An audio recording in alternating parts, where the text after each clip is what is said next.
the republic for which it stands, one nation, under God, indivisible, with liberty and justice for all.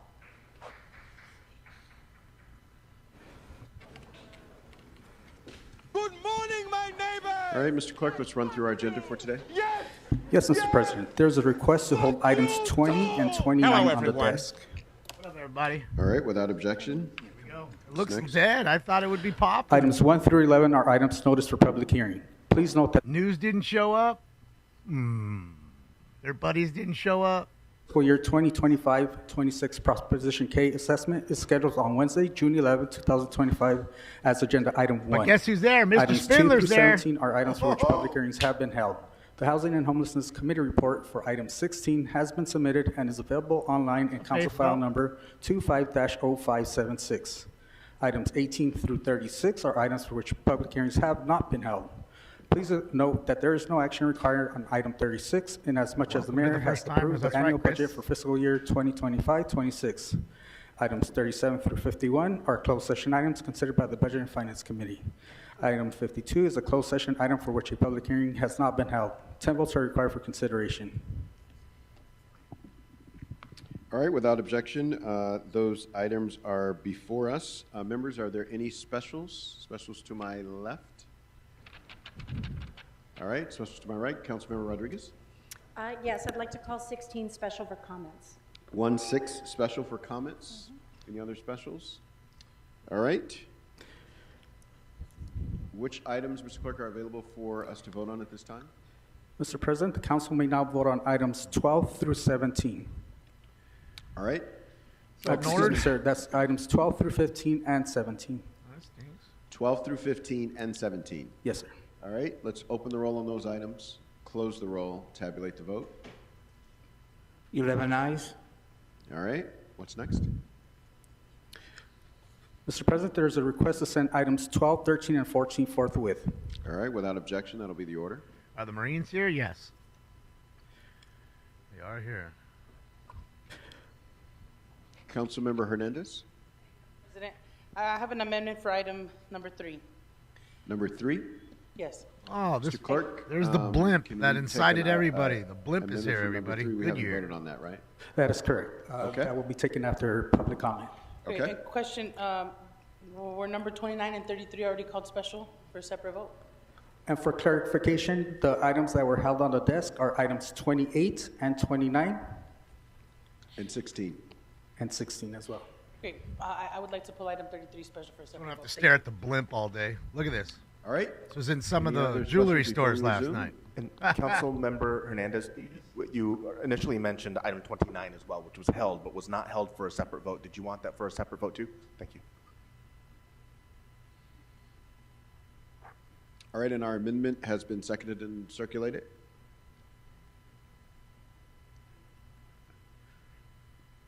Okay, we want to make sure we get that out before, so it can satisfy public comment. All right, what's next, Mr. Clerk? Mr. President, does the council wish to consider item 16, Saw called that special last by night. Councilmember Rodriguez? Yes, Councilmember Rodriguez. Thank you. Colleagues, I appreciate the spirit with which item 16 was introduced so that we can have a comprehensive Monica with her big conversation and fucking stupid evaluate the flower. success or failures of the work that's being done with respect to homelessness. The problem around this new bureau Trent. and deriving this information is that the source of the information that we're evaluating is still flawed. Taco And that we're Tuesday still is relying on canceled. LASA, which has been repeatedly documented for their failure to even track the performance of Just the like you guys, contracts repeatedly. that they're executing on our behalf. Every time. So it doesn't matter who's reporting it out if where we're getting this data from is still flawed and fails to perform. Sounds And like you so guys, I look flawed and forward failed to to perform. a time I introduced a couple of motions. What's the difference? Going back to the first motion about centralizing this work to bring this in-house, since we have seen repeated examples of how LASA fails to track this data.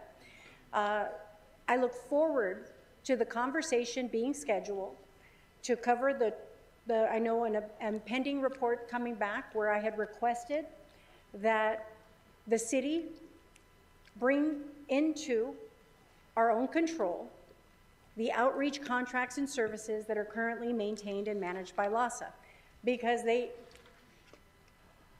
we cannot get a firm accounting.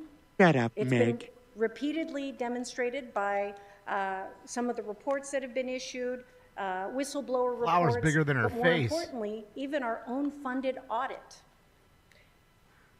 that they can't track or account for the work that is being performed, nor for the dollars that are being spent.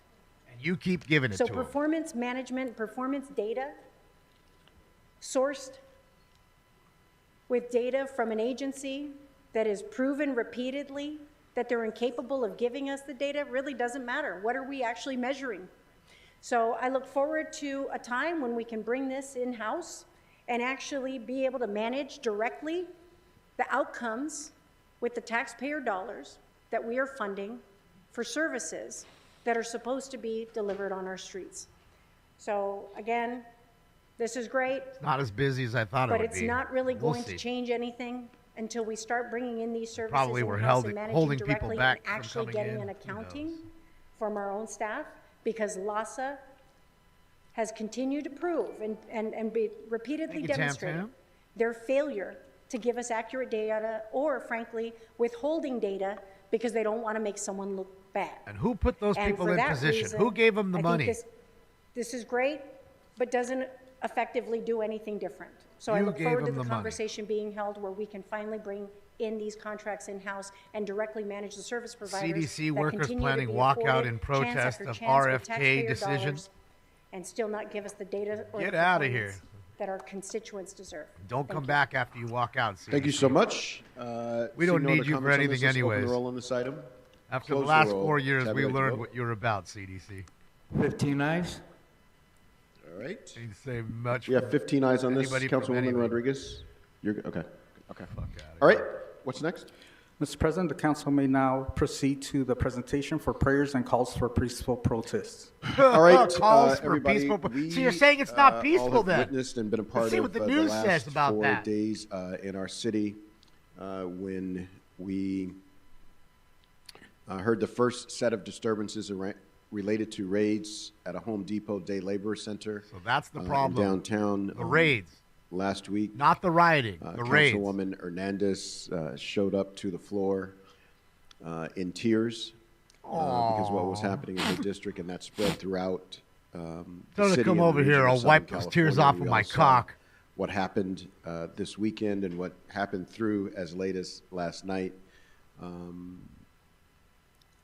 Both a nonsensical, perhaps illegal, Everything you definitely do is disruptive, illegal. definitely chaotic, definitely counterproductive deployment of the national military to Los Angeles streets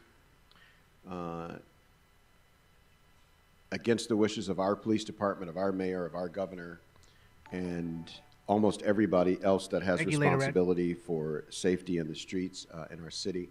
We've also seen hundreds of thousands of people peacefully I didn't get protest. enough food. I'm We've starving. also seen people take advantage Starvation. of those protests to engage Deportation. in various forms of criminality. There's been a lot of positive energy and some negative energy.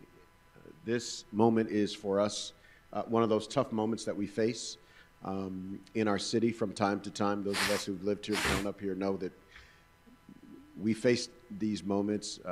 We get through them, we recover through them, but we have to make sure we do so together. And so today we'll have a special meeting that'll have a number of special features, including The hearing fat from our pig immigrant was rights out there leaders, inciting them, hearing from telling them our to go out and do police what they department, did. and hearing This from our fat city fucking attorney blimp. About This fat what they're fucking doing with blimp regard to deserves our every relationship tear with she's federal got in her government. fat But we wanted fucking to begin face. all of that, this conversation today, with the leadership of some of our Take a faith piece of leaders bread, from around the city, from wipe your various face off. faiths, various genders, and various traditions. And so I'm going to And you'll call eat that, I'm the sure. clergy up to the desk of the president and ask a few of them to lead us and start us off with a prayer on behalf of our city.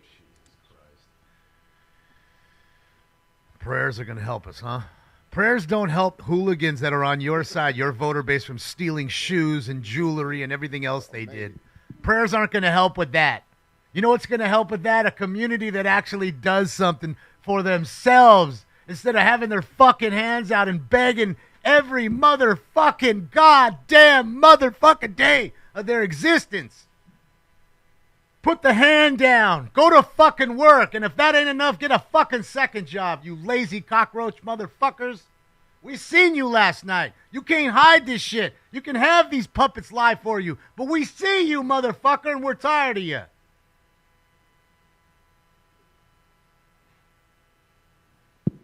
Hurry up. Let's get this fucking thing going. Let's go, bro. How long does it take you to figure out your little speech? Come on, big dog. Get the plate around. Get the plate around on that side. In the name of the Creator, most merciful, most gracious. My name is Umar Hakeem. In Courage Foundation, I'm in the board chair of LA Voice. We are LA Voice. We are a federation of 70 congregations, denomination partners, alongside with faith-rooted organizations like CLU, like the Episcopal Diocese, Proyecto Pastoral, Mateo 27, and partners outside of Los Angeles City are moving together in nonviolence every day. Nonviolence every day. Mm-hmm. We believe we are imbued with the divine spark of human security, and we call on all federal government to de-escalate and to cease violence against our family members, community members, fellow congregants, worship leaders, garment workers, union members, and all who have been targeted. We call on all people to do their part to infuse our city, our county, our country, and protest with the power of soul force, the power of nonviolence. We must be as we want others to be. Seek peace and be peaceful. Why don't you tell your people that? Call on all people. Don't tell us, because we were watching you guys do it. Health, security, we didn't get involved with you. City and over all the council that members, pig still mayors, crying over there.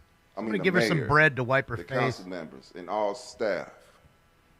We ask the Creator to bless this council, our mayor, and all of our civic leaders with the wisdom to lead. We ask a blessing. When you asked on them, was there blood everywhere? Labor leaders in this movement. Jason, thank you so much, Jason. And especially we ask a blessing and protection and healing over all our terrified families who have come here seeking a better life, a blessing on them, and those who love. Mike Langley. Think about my mom. She came here in 1960. Shout out to you, Mike. As an immigrant from South America, and if she wasn't given a chance, I may not be here in this situation. Yeah, we'll see, Gina. I wouldn't doubt it, though, Back to the Gina. speech. We ask a blessing Tony, and protection and healing over all our terrified families who have come here seeking a better life, a blessing on them. She was, Tony. That's why I'm laughing at her crying. I'm laughing at her crying because that bitch incited it. Look at this pig. She's still trying to. Come tonight at Grand Park at 6 p.m. for a prayer vigil. All the show from the fat pig. Nonviolence for care and for our families. Fucking Hamburger Hernandez, man. Everyone is here. She's too much. Join us at 6 p.m. at Grand Park. Cristobal, thank you. Thank you, Cristobal. Yeah, she was all over the news in Australia, inciting these people. This bitch right here. Oremos. So don't let her crying fucking fool you. She's a pig. Thank you. Through and through. Not because even what she eats, walking amongst she's a pig. As an immigrant. Right here. For being born into a family that knew what it meant to be treated with fear, suspicion, and cruelty. Puerco. You know the pain of exile, and you walk closely with those who are displaced. Thank you for the immigrants of our city, my people, mi gente, who pay taxes, sustain our economy, teach their children that every life is sacred, and invest daily in the future of our city. Unless you're a cop or you're white, every life is sacred. American ideals of life, liberty, and the pursuit of happiness. As a representative of the faith community, I bless our city's leadership with discernment, with understanding, with mutual understanding, Look at her. and with wisdom like that of Solomon. Pig with her fucking May they face lead down. with bold innovation and outside-the-box solutions and craft practical, fair solutions that protect and serve all Hopefully Angelinos. she's crying because she knows she's about to get. Let us stand with trouble moral for what she courage did. and resistance, non-violent resistance, Pig loser seat. as our ancestors did. Thank you, Short Bus. Let us raise our voices for those who cannot speak. Let us remember the Hebrew midwives before Pharaoh. Let us remember Jesus agree. before Pilate. Let us remember Gandhi in India. Let us remember You're Dr. right. King and John Lewis in Peterbilt Selma. Pepe. Let us remember Oscar Romero in El Salvador. Let us remember Rosa Parks in Birmingham. Let us remember Frederick Douglass in Massachusetts. Let us remember Dolores Huerta and Cesar Chavez in Delano. We pray for a peace in our city that is real, local, and enduring. A peace not dependent on those far away, but rooted in our Shell. shared courage, faith. Who are we praying to? The devil? Yeah, communal probably. solidarity. Praying she's going to have another, I don't know, nice Taco Tuesday, I guess. I don't know. Eloheinu velohe avotenu v'imotenu, our God and God of our ancestors. We gather today So we need with preachers broken and hearts priests and rabbis yearning and hearts. everybody else. We Shaman, stand here who's the in shaman coming solidarity in? with each other, people of every faith and none, every race, ethnicity, and background. Our safety is in our solidarity. We here in LA keep each other safe. We are a city of immigrants, and we are proud of that. We always have been.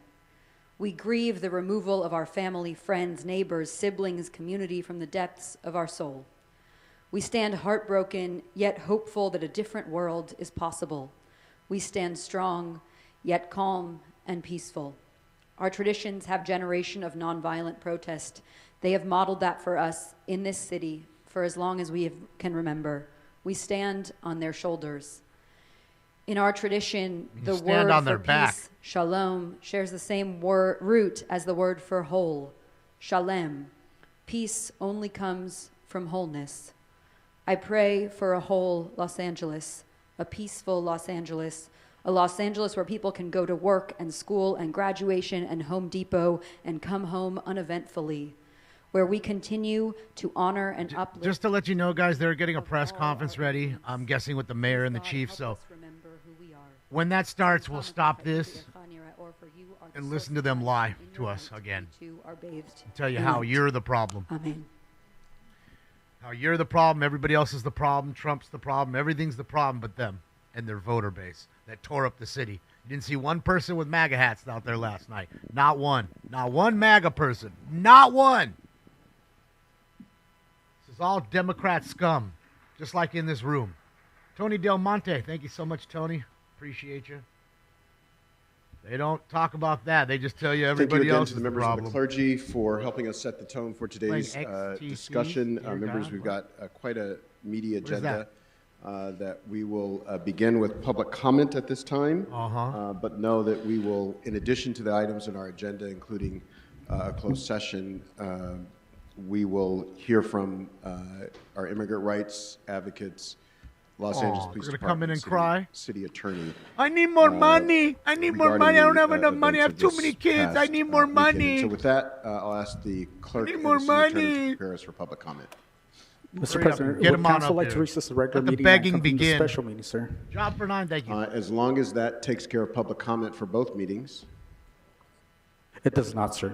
It does not. So let's do public comment and then recess the regular meeting and go to the special meeting. All right, so we'll have technically 2 meetings in one. They'll do this one, then they'll recess, not leave, but just recess that particular meeting and then start a whole new one. There's Mr. Spindler right there. He was there last night. You see there. Oh, look who's got a swastika. Holy shit. Mr. Herb has the swastika hoodie on. I think we're ready, ladies and gents. We got at least 3 regulars. I assure you there's got to be more. I'm sure 3 in shrimp or something will show up. So here we go, ladies and gentlemen. Providing public comment. When Let's it's your get this turn to speak, motherfucker going. please state which of the agenda items you'd like to speak to. You will have 1 minute per item, up to 3 minutes total for the items open for public comment. We will tell you when your time is up. Thank you, When Richard's Art. speaking on the agenda Oh, Richard's items, Art, sorry. you must be on topic. Our goal is to get through as many speakers as we can. If you are not on topic, That's it, IP2. or if we cannot tell whether you are on know. topic, you will get one brief warning from me or the council president. At that point, you need to get immediately and clearly on topic. If you do not do so, or if you again stray off topic, Yeah, we got you will kicked off forfeit of the rest of Twitch, your speaking so- time, and we Well, will move on to the for next 7 speaker. days, so 7 more days. The items because open we're for showing the public truth, comment and they on the don't like the agenda truth. Are items 1 through 11. They don't and like how I items speak about the 18 truth. through 35, and item 52. I haven't lied So to you again, about anything. The items that are open for public comment Mentally on the stimulated, agenda, thank this you. is for the regular meeting, are items No 1 MAGA through there, 11, thus no items murderers 18 like through January 35, 6th. and item 52. Members of the public may Wasn't also the one speak for person up who's to 1 died minute for got general shot public by comment. by the During security general that public worked comment, members at of the the public Capitol? may speak to any of the Pretty items sure. or anything else in the city's subject I'm matter pretty sure. jurisdiction. I have a Your couple more DEI announcements if I hire could have the security who interpreters walked make them this all first in one aloud and then to the room, shot them please. their own selves. If you require a Spanish language interpreter, Oh, please you make gotta sure to love pause fucking every top few flight. sentences Top so the flight security interpreters of can the interpret. world, Craig. Si usted requiere de Shit, interpretación not en just the español, city, le the pedimos world. que por And the favor haga Capitol una building pausa on entre 6. oraciones para que el intérprete pueda hacer la traducción. Dummy Don't worry, crats, we love it. we will pause your time while the interpreters are interpreting, so you will get the same amount of time as everyone else. SJW. Thank you. No se preocupe porque el tiempo de interpretación no se le tomará en cuenta de tal manera que usted tendrá el mismo tiempo de are hablar que go-fast. todos los demás. Gracias. Couple more brief announcements. For those of you who are in the room, I'm sure you've seen, you may see or hear some offensive conduct or comments today or conduct today. For that, we do apologize. Get It ready. does not reflect the views of this city, Get of ready. this body collectively, or individually, or anyone around this horseshoe. The quickest New way to get record through it is for LA through City patience Council. and to just let it play out. New record. Again, we do apologize. If you do not want to listen, I would note that state law, the Brown Act that governs these meetings, does not require you, the members of the audience, to listen. So if you would like to step out during public comment, you're more than welcome to do so. You're also welcome to pop in headphones or do whatever you need to do. One final announcement. The order in which we take public comment is at random. It is randomly generated. So I would ask that Sure in order to accommodate as many people as possible, that you please wait until you hear the name that you called out before lining up. So Darkness, thank you. The name that you signed up under, sorry. So once you hear the name that you signed up under, please feel free to line up in any order on your All left-hand of side them, of the council Darkness. chambers. All of Thank you. Round them up like cattle. I will now call names to come up and speak. Antonio Aguilar Cole, Audit LA. Oh, audit. Guisha Figueroa. Shanisa Figueroa.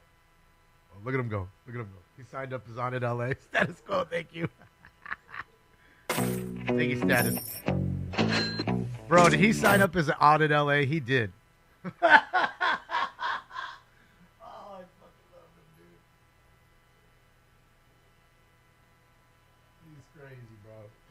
Good morning. You have 3 minutes for the items and 1 minute for general public comment. Please begin with the items. Go ahead.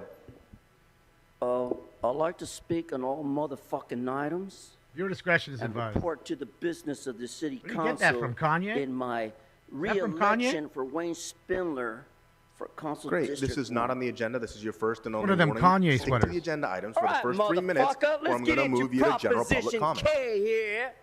Proposition K for kids. Kids get kicks. You know that? Well, there's Set 3 in up shrimp. accounts for the goddamn pursuit instructions for the goddamn administration fund for kicks and kids. All the other kids with the pumped up K's want to celebrate the grant agreements. All the other kids with the pumped up K on Proposition K.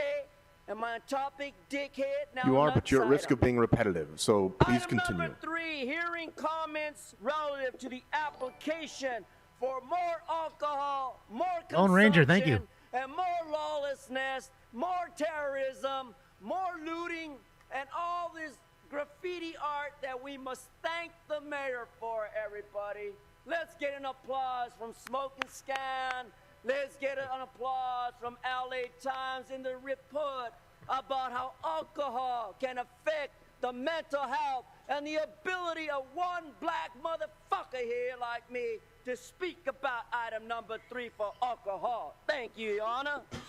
Look at here, number Number 5. Nah, he said not 5, he said 6. I don't live in 6. I'll do number 6.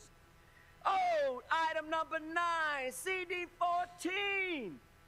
CD 14, street in Huntington Drive, street lighting. Well, let me shed some light with you on LA Times, California section on CD 14. What happened with your 2 staffers? She didn't put the lights on. They didn't put the lights on. They rather put their terrorist actions against the Popo police. Mr. Herman, this is not on the agenda. You're welcome to speak to it during general if you'd like. You've already been warned. This is your last opportunity. On the matter of importance. Don't deny me the protest and confirmation of assessment, nigga. I know that I'm trying to adopt the accompanying Los Angeles administrative motherfucker. Government this code is real, section Rocks. 753 Just keep watching. For the record. Fuck the police. Now into my non-agenda public. You have 1 minute. Here we You go. racist piece of shit. Dirty, dirty, dirty nigga. Brandenburg versus Ohio. And my new authorized shirt from Cayenne West is a symbol of my dedication to the black community that I support. Cohen versus California is what I'm talking about. Brandenburg versus Ohio. All right. Mr. Herman, you come to this meeting almost every day. Do not yell into the microphone. As we've explained numerous times before, we have interpreters who are wearing headphones and it goes directly into their ears. Not only is it annoying, it can actually damage their eardrums. So do not yell into the microphone. Thank you. I'm speaking politely about Donald Trump and the Marines. Thank you, Donald Trump. New scum and the mayor of Los Angeles has failed all of you by line. Where are the motherfucking benefits for the illegals here? There are none. You're a bunch of racketeering criminals. Speaker, your time has expired. Yes, this happens 3 times a week, and it's quite real. I'd And like to this call won't out be more the names. only one. Sandy Wu, Christopher Dorner, Brianna Taylor. Christopher Dorner. Thank God he's alive. He signed up as Good morning, Dorner. Speaker. I know You he have 3 did. minutes for the items and 1 minute for general. Go ahead. So number 3, we got the big fat fuck Ulysses Hernandez, known as Hamburger Hernandez, opening up alcohol establishments so people get drunk. And what happens in City 1 when people get drunk? Well, they set fires, and they tag, and they burn, and they abuse and traffic women, all in violation of federal and state law. So on behalf He's a lawyer, by the way, a real lawyer. USC 341, fuck number 3. And then we get to this motherfucking liquor license for CD12, represented by an FBI target, John Lee Staffer be the demon. Over there at the Liquid Party Works. There, what do we have in here? A liquid party? There's no liquid party. You get drunk, you get fucked up, and you crash your car into a pregnant woman, and then you get charged with 2 counts of vehicular manslaughter. So I'd say no to this motherfucker. Now we get to these other motherfuckers, including a closed session item over here. These LA Alliance, that's Judge Carter. Judge Carter only give you a 30-day extension Thanks, to Tim. answer. Where is the $2 billion that Moni Cow Cunt Regas has been looking for? And how about that little parrot cheerleader bitch Amelda? She wants to know where the $2 billion goes. She's got 69 homeless people living by the 405. That's suburban. What a shame. Living in squalor. People of color. I can't believe you allowing this shit to go on. But you don't care. And then we have, let's circle back to Circle K, KKK assessments. Oh, my God. For children.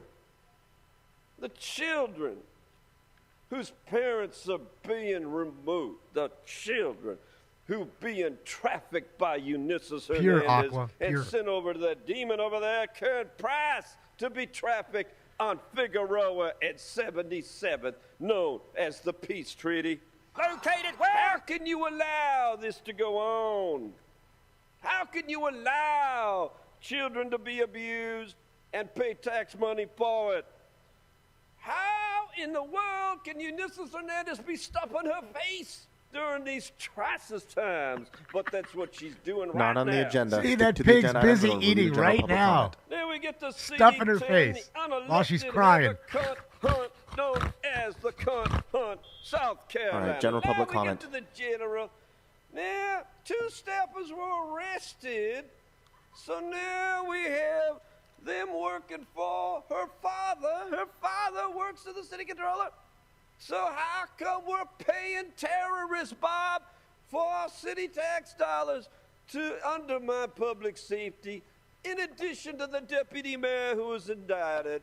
Did you know that the deputy mayor, Brian K. Williams, used the randomizer of Mr. City Attorney and got lucky to get his childhood friend assigned to his criminal case? Let's give him a hand. But some motherfucker stopped it. Who stopped it? I think Marchese stopped it. I think Marchese's an FBI snitch. I think Marchese's turning on everybody. I think Marchese's behind it all. Marchese, you are a goddamn snitch. Speaker, your time has Chris. expired. Next speaker. Okay, just For the record, really quickly, and we'll hear what he has to say. Thank you so much, Chris. Again, guys, this is the LA City Council meeting. This is what we watch every Tuesday, Wednesday, and Friday. This happens 3 times a week. We have 2 meetings today.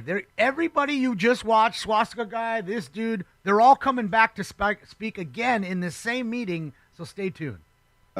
Councilwoman Heather Hutt was elected to the City Council and won her election by over 35 points. For the record. Yeah, sure. Before the next speaker speaks, I'd like to call up more names. Candido, Angela Jimenez, Christopher Martinez, Jason Jenkins, Dorcia Whitebrake, Sam Wong.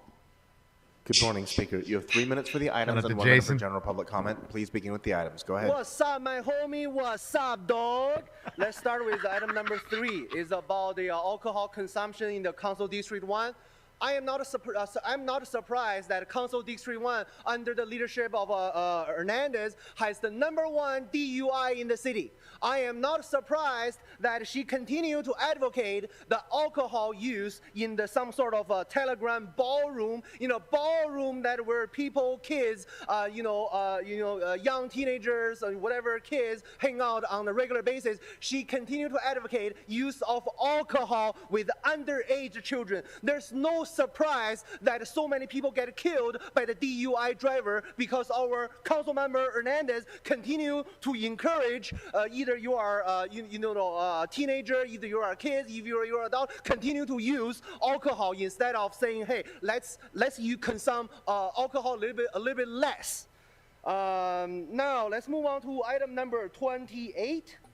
Item 28 is about the rooftop Korean Town Youth and Community Center for a community beautification project. This project is long overdue. Why? Because our council, because our mayor, because our district attorney and our city attorney put all the money to the black neighborhood. That there's no money, no funding for any Korean neighborhood in Korean town. There's no services in Tokyo. There's no services in whatever little Thai town, whatever, because the city council put all the money to supporting Black Lives Matter and all the blacks neighborhood. So this is exactly the definition of racist. So I am here to advocate a rooftop Korean town beautification project because this project was originally initiated in 1992 during the Black Lives Matter riot in 1992. And right now, 30, 40 years later, you are doing it right now. Too late.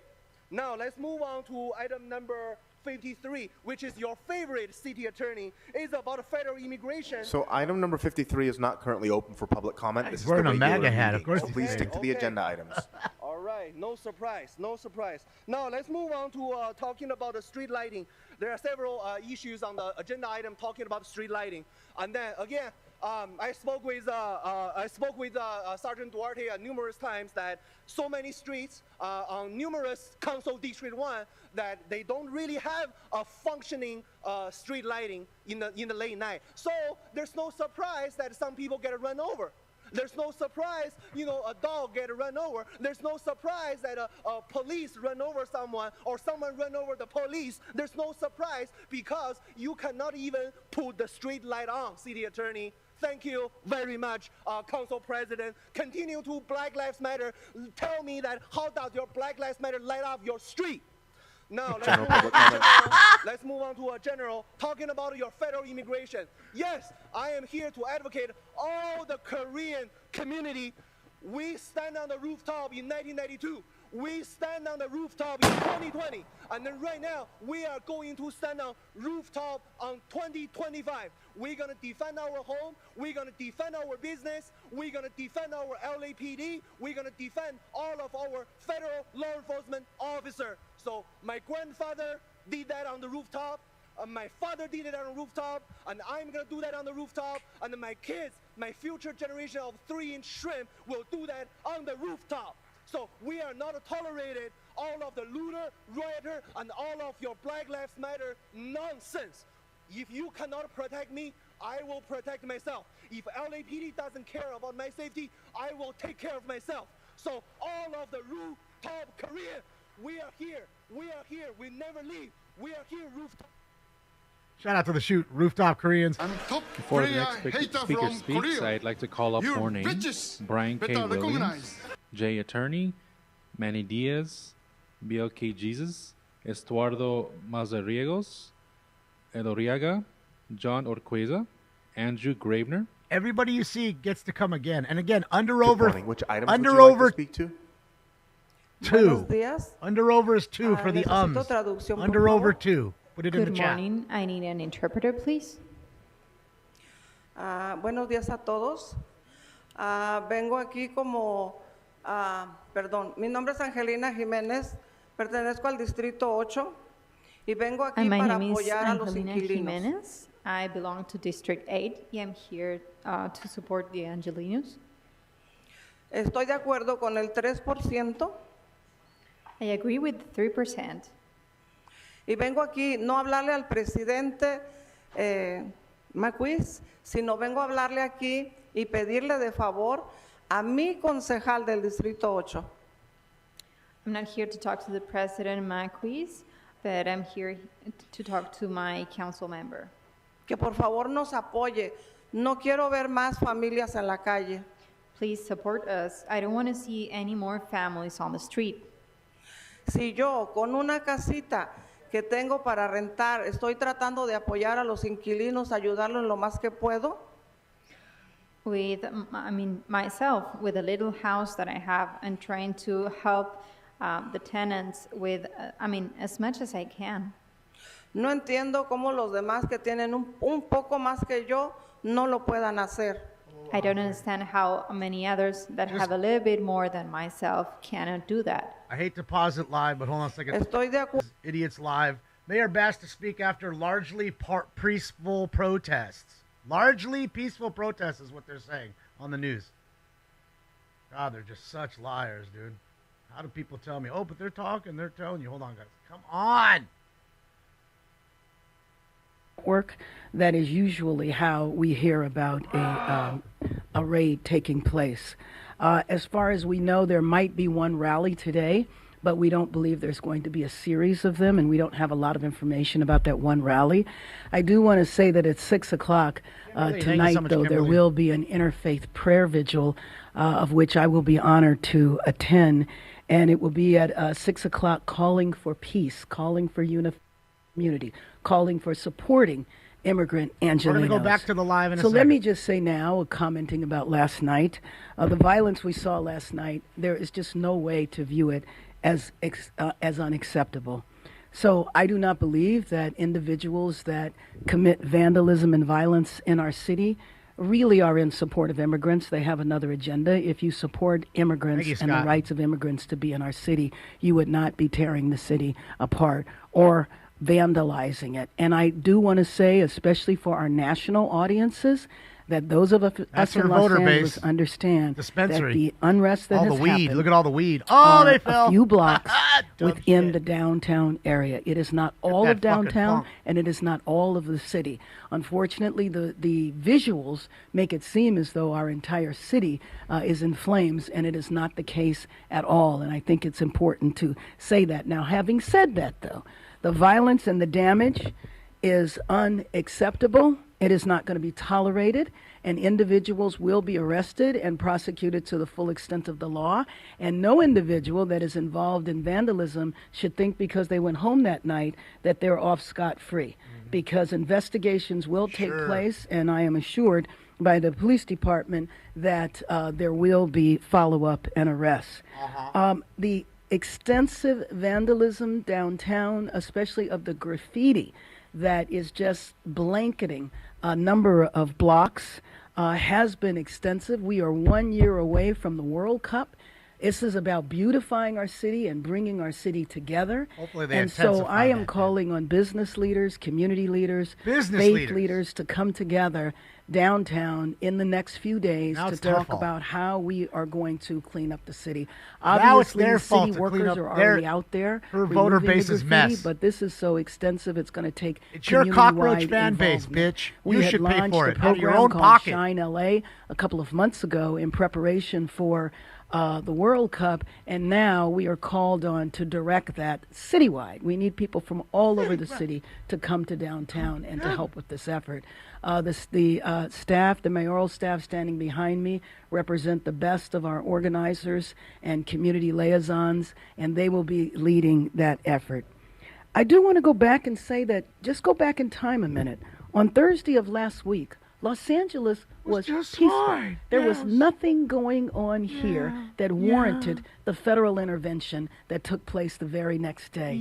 If we want to look at the cause of what is happening here, It's because of your Democrat pals. That's why it's happening. That took place on Friday, and the uncertainty and the fear and the fact that families across the city are terrified that they don't know if they should go to work, they don't know if they should go to school. We have people that were detained. We don't even know the exact numbers of the people that were detained.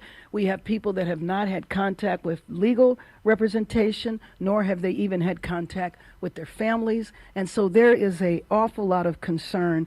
When the administration started, they said that this was about crime. They were going to go after violent felons, drug dealers, and I don't know how that matches with the scenes that we saw of people in Home Depot running through the parking lot Home Depot, because they were afraid that they drug were gonna dealers get don't arrested. buy anything from Home Depot. They all go to People who are Lowe's. trying to survive day by day, which is what a day laborer is doing, and why they would be considered as part of a problem as opposed to contributing to our economy is very difficult for me to understand. We've also received reports of people who were here legally, who were showing up for their annual appointment at the immigration office and maybe even showing up with their family and getting detained.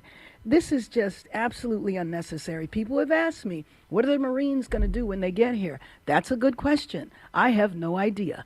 The National Guard that are here now have one assignment, and that is to protect one building, which is the federal building downtown. The second building, which is the federal building on Westwood Boulevard. That'd be two as buildings. far as I know, you're nothing like has you, happened low in IQ. Westwood That's at two all. buildings. So this was not needed. The idea that the administration would usurp the authority of our state government, take it away from our governor, Gavin Newsom. The governor knows that if we put a request in for the National Guard and it went to him, he would comply. There was never an issue there because we were never thinking about calling upon the National Guard. So I do want you to know that the violence that has happened has required LAPD to ask for additional assistance, but not from the federal government. We are a county of 88 cities. There's a number of police departments in those cities, and we have the sheriff's department. And so we have received assistance from the California Highway Patrol. I mentioned the sheriffs from Orange County, San Bernardino, Riverside, Santa Barbara, Ventura County, and a number of law enforcement departments around the county. So with them being fully deployed now, we're establishing a unified command under LAPD and Chief McDonnell, which will accelerate our ability to respond to hotspots when people splinter off and create pockets of trouble. So I do want to thank all the officers who've been working tirelessly and putting themselves at risk to keep our city safe. But the real solution of all of this is for the administration to stop the raids. We have heard that these raids might take place for the next 30 days. We don't know how many are going to take place in a given day. And you just think about the disruption to families and the disruption to our local economy. You might have a mother who goes to work in someone's home doing childcare or taking care of the household, a father who is the gardener or doing landscaping, people who are working in factories, and people without documents who are running small businesses, contributing to our economy in every step of the way. So I just want to ones you conclude by shut down saying for we last are 12 fucking 3 months years away from the World because of Cup. the shamdemic? You mean those We need businesses the administration that to you shut help down? us prepare. They are talking about spending over $100 million with this deployment, which is why I say that I feel like we've all been in Los Angeles a part of a grand experiment to see what happens when the federal government decides they want to roll up on a state or roll up on a city and take over. Let's get so it. with that, I would open it do up it. for questions, of which Zach will manage. Of course, Zach will manage it, right? You ain't gonna manage it.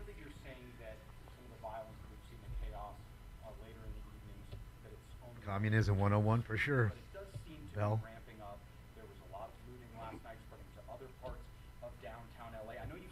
Can't go any higher, guys. Sorry. The federal government has said that's not going to happen. What is your plan to bring calm to the city? Well, first of all, when I say a few streets, I don't mean that to mean like it's very small, because the vandalism, especially the graffiti, has happened kind of outside of that. Monster. But nevertheless, I'm trying to counter the image that this is happening all over our city, because it is not.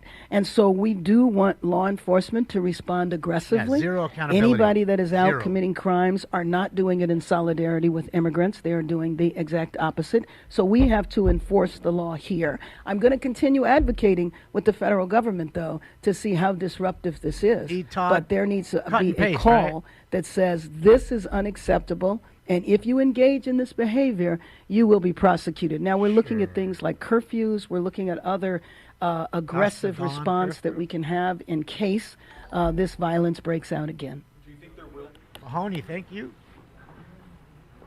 All right, we were listening to Mayor Karen Bass. They're talking of. All right, guys, give me a sec here. Let's switch gears, because they don't even want to listen to this idiot anymore. They're done with her. They're done with her, and so are we. Again, zero accountability as always. It's always the same song and fucking dance. Acuerdo en que las familias permanezcan en sus casas. I agree. Families should stay at their homes. Se los voy a dejar de tarea a todos, por favor, piénsenlo y les doy las gracias de antemano. I'm going to leave that as homework for all of you. Please think about it, and thank you in advance. Que Dios los bendiga a I todos. love how Channel May 5 God just bless cut you her all. off and they're still going. Channel 5 was done leering her because she's still answering questions. I'll call up We've heard more enough names. of her. Rodney K, Quinn, Kanye W, Robert G, Hassan Zuniga, Zara Ortiz, Bill Aceli. Kanye W. What do you Good think morning. that Which was? items would you like to speak to? General Cola, comments thank you. item number 1. Okay, so you have 1 minute for the item and 1 minute for general. Go ahead. Thank you. My name is Christopher That's funny, Martinez, Cola. son of Mexican immigrants. What we see going on at the hands of the current federal administration is horrendous and rooted in racism. The tactics used to identify illegal immigrants is racist. Hispanics are being targeted because of the color of their skin. They're dragged out of their cars, chased, and cornered by agents who are refusing to identify themselves, essentially being kidnapped, all just to meet a federally racist quota. These are extreme tactics used to kidnap mothers, fathers, and grandparents. These people are our neighbors, waiters, chefs, and community pillars. Our community is not safe. I guarantee that if your mother or pregnant wife had their car window broken and were dragged out and arrested by someone who was unidentifiable or did not identify themselves, there wouldn't be a peaceful cell in your body. Dr. King said the riots are the voice of the unheard. As Angelinos, we know we're not at that point yet, and this council could help prevent that. We are the largest and most capable city within the 4th largest economy in the world. General. Prayers are just words if not followed with action. I implore you to do whatever you can to combat this. And if you already are, I greatly appreciate you guys. Thank you for your time. I know it's always everybody else's fault, not the illegal who jumped the fence and came in illegally. I get it. I understand, sir. It's always everybody else's fault. And everybody's racist. Here we go. Under over 2. Items and general public Under over comment. 2. Okay. Good morning. You have 3 minutes for the items and 1 minute for general. Go ahead. All right. Item 29 is calls for giving city funds to the Police Foundation. So this is the foundation that ostensibly gives donations for stuff that the city isn't funding or things like that. And of course, there's a lot of concerns about those sources of funding too. And any donations in general is a problem. But we have this here, we're giving city funds to the Police Foundation, taking it from other city funds, and it's a backdoor way of giving more money to the LAPD without making it, and funding all kinds of, frivolous parties that they hold, which is an awful lot of what they, or buying all kinds of military equipment. And it's a backdoor way of doing that without making it look like that the city is actually funding those things. So that's what item 29 seeks to do. So we have a few motions to light up City Hall, which is where you spend $400 to make it look like you're doing something and care about an issue, when really you're doing absolutely nothing about that issue and don't actually care. We light up City Hall. You light up City Hall for North Macedonia, looks like, for a nightclub fire there. But again, we have item 32, which is lighting up City Hall for Pride, while we have a police force, who I'll talk about a little bit in a minute here, who is constantly brutalizes, attacks members of the LGBTQ community, kills them like Linda Becerra-Moran, things like that. And you've got, what are you doing? What are you doing to protect the LGBTQ community from Trump's continuous attacks on the LGBTQ community? But you'll light up City Hall and make it look like you care when you really aren't doing anything. We have item 33, which is funding for fireworks enforcement and overtime patrols in CD2 for July 4th. So is this where the LAPD is going to go, take fireworks, gather them all together, get the press together, and then blow up a neighborhood like they've done before? So this is what they often do when they get fireworks, is they go and they blow up a neighborhood. And that neighborhood the LAPD blew up a few years ago is still recovering from all of that. I think people are still displaced from it. But keep having the LAPD collect more fireworks and keep, and then they can go and blow up a neighborhood, I guess. All right, let's move on to general public comment. Okay, you have 1 minute. Okay. I'm glad John Lee's here. What's with your statement, John? What was with your statement the other day? Because you seemed very unconcerned about what's going on, and you seem like you were more concerned about property damage and things like that. What we've got here, and we'll have more time to speak on this later, of course, but what we have here is that Trump has decided to attack LA here with these mass immigration raids, and we've got the National Guard, we've got the Marines coming here, all ordered by Trump to be violent towards protesters. We've got the LAPD firing, what was it? They said like over 400, 600 less lethal munitions over the last few days at people, injuring people, attacking people who just are against what Trump is doing, and what Trump is doing is violence, and you all need to be speaking out more. All right, there he goes. Man, under's win. You picked under. It wasn't one even tonight. Not even a one. Guys, apparently Smoke and Scan made the Washington Post. Which items would you like to I didn't even know. A non-agenda item. Okay, so you have 1 minute for general. Go ahead. I don't know if any of you My saw name is it. John Urquiza. I'm from CD14. I spent the last year as a community organizer, last 10 years as a community organizer, but I'm also a landlord, and I'm here to support the Keep LA House Coalition's recommendation, the 3% cap with no floor, no rent banking, no increases for utilities or additional occupants. In my years as a landlord, I've not seen a utility increase that supersedes the 3% cap. You can put them all together and aggregate them, and you still don't reach 3%. So let's keep 3%. It's an unnecessary change. 5% is an automatic eviction for most tenants. Also, I want to speak about the additional occupants. The 10% bump, adding those is non-fair because in some neighborhoods you have similar buildings where you'll have a $2,800 apartment and an $1,800 apartment, but they're both going to be charged with a 10% bump. I think those need to be negotiated through the lease. Speaker, your time has expired. Next speaker. And as we're waiting for the next and remember, speaker to we come have up, another meeting after if you run this. out of time, or if your name is not called because we run out of time for speakers, you're always welcome to provide written public comment at lacouncilcomment.com. Again, that is lacouncilcomment.com. You can find that URL at the top of every council agenda. You can also do a quick Google search, and it should be the first thing that pops up. Good morning. Which items would you like to speak to? Public comment. Public? So you have 1 minute. Go ahead. Yeah. So really pretty quick. As you heard, Councilmember Marquise, we have some small landlords that would like to follow up with you on a meeting. It's just not ACE. There's also other organizations like Scope, Coco, who I know has been reaching out to you in the last 2 weeks. It would be nice to meet with you, Councilmember, to be able to discuss the conversation around the small landlords that you might have doubts. There is a lot of the conversation happening not just in District 8, happening around the city of Los Angeles with different offices. So it would be nice and refreshing to make sure that you can hear from your small landlord constituents that are supporting, something to house tenants and to not create more homelessness. Thank you. Okay. I'd like to call up more names. Daisy Quiones, Florence Griffith, Grace. I didn't know. Somebody Hamid said Khan, it in the chat. Hobbs Rick, L. So Wayne. busy, man. Luis Aguilar Co, Lynn Moses. Good morning. Which items would you like to speak to? General public comment. Okay, so you have 1 minute. Go ahead. What a terrible morning it is for you. All around the city, the people of Los Angeles have stood up against the mass state-facilitated abductions, and all the while you, the people sitting up here, chose to show your true white supremacism as you sat back and watched as hundreds of cops beat the people of the city. What power you have to command pigs to sit atop horses and literally physically trample people.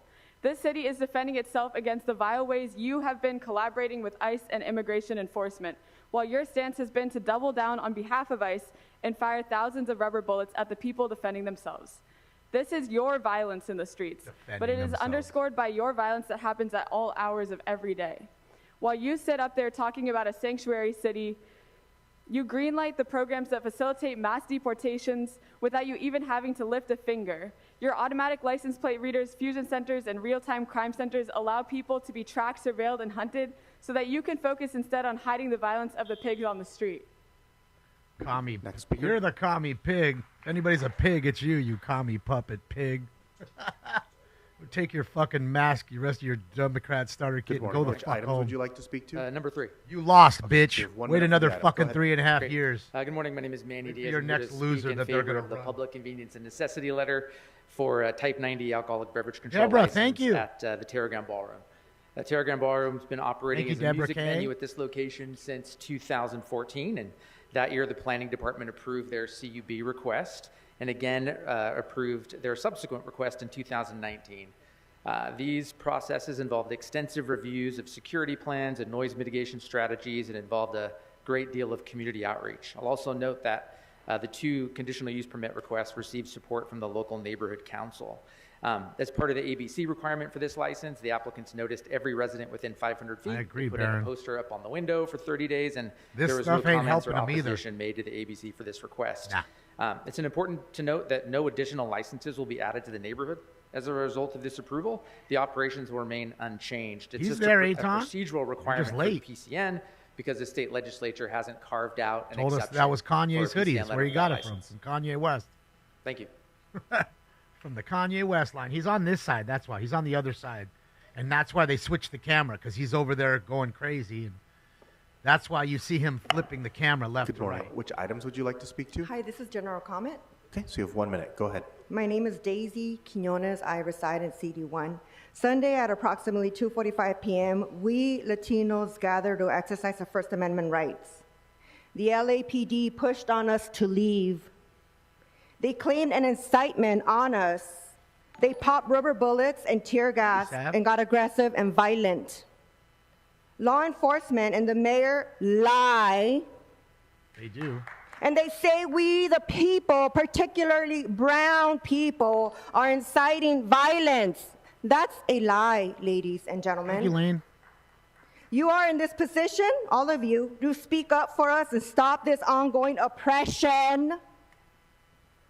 I'm here to tell you that LAPD and news outlets twist the narrative and say we are violent and we are assembled in peace.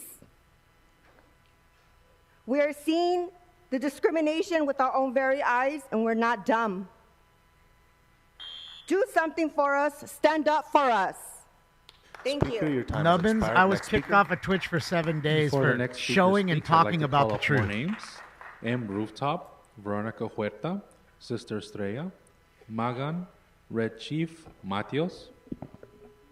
Good morning. Which items would you like to speak to? All items in general public comment. Okay, so you have 3 minutes for the items and 1 minute for general. Go ahead. What's happening in Los Angeles right now is an occupation. LAPD, backed by mutual aid from departments across the county, has unleashed a counterinsurgency campaign against the people. Okay, can we pause our time really quick? So, Speaker, you've asked for all items, so I'm going to ask that you stick to the items for the first 3 minutes. You're welcome to speak during general if you'd like. There's also going to be a special meeting for which there will be public comment on this issue as well. So, Okay. I apologize. So, go ahead. If there are items you'd like to speak to, please do those first before moving to general. I'll do item 53. Okay, go ahead. So, in Right, relation sorry. to item 50, You said item 53 is a part of the special agenda. So there will be a separate public comment period for, okay. for that item later on in the meeting, which you can sign up for if you would like to. Okay, I'll just do general then right now. Okay, so you have 1 minute. Go ahead. You tell us LA is a sanctuary city, but how can you call this a sanctuary city when the entire city functions as an information sharing battlefield? LAPD isn't just out in the streets. They're inside our phones, our homes, our networks.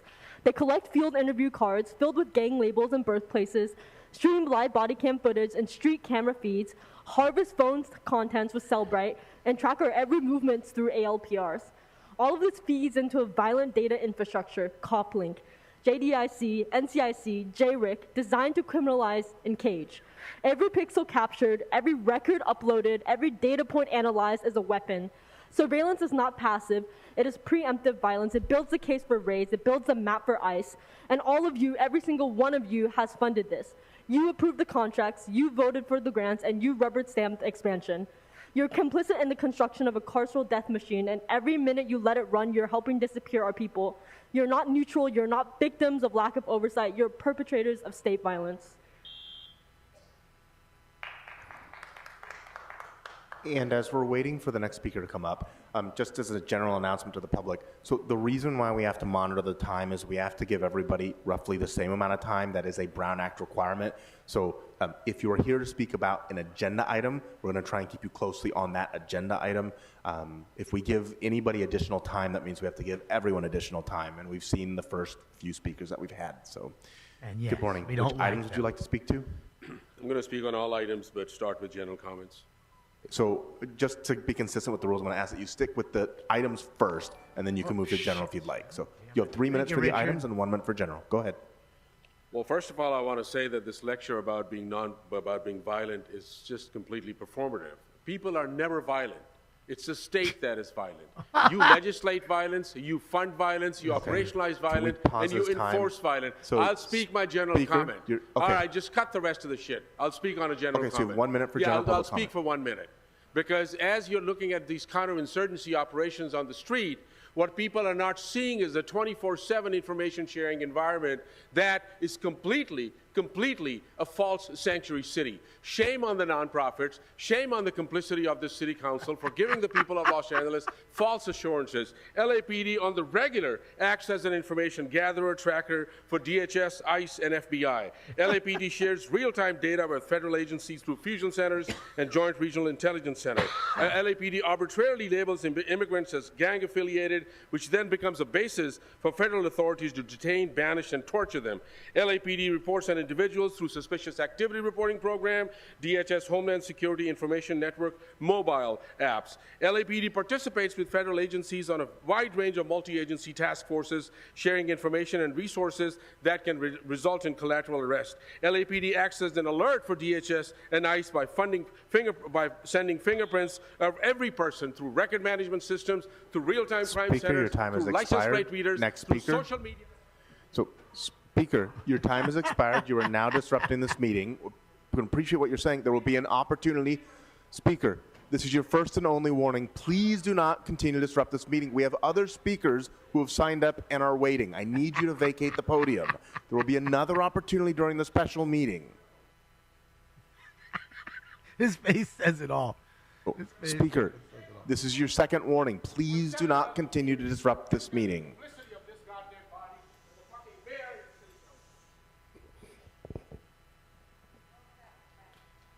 General comment? Good morning. You have 1 minute for general. Go ahead. Marquis said that the LAP didn't want the feds here, but they sure scurried over real fast to protect them on their behalf, trampling them with horses, shooting at them, beating them with sticks, tear gassing them. Protesters God damn it! Street near our sister organization, Sorry, Caresen. guys. God There damn was it. street of which James? God damn it. Also, no. I Do a quick Google search and it should. We'll have more time to speak on this later, of course. People who just are against. App. You can put them all together and aggregate them. Oh and you my still God, get 3%. dude. So, Que por favor nos apoye. Son of Mexico are the Almost- voice almost of there. Again, they often do. And that Trump occupants, the 10%. It's just not ACE. There's also Bro, where the organization- fuck and do then we blow up go? the neighborhood. Hispanics are being. Trump's continuing all of that. And Sorry, guys. God damn it. I don't don't remember that guy even speaking. Or this guy. I guess they did. I Of every day. Fuck up.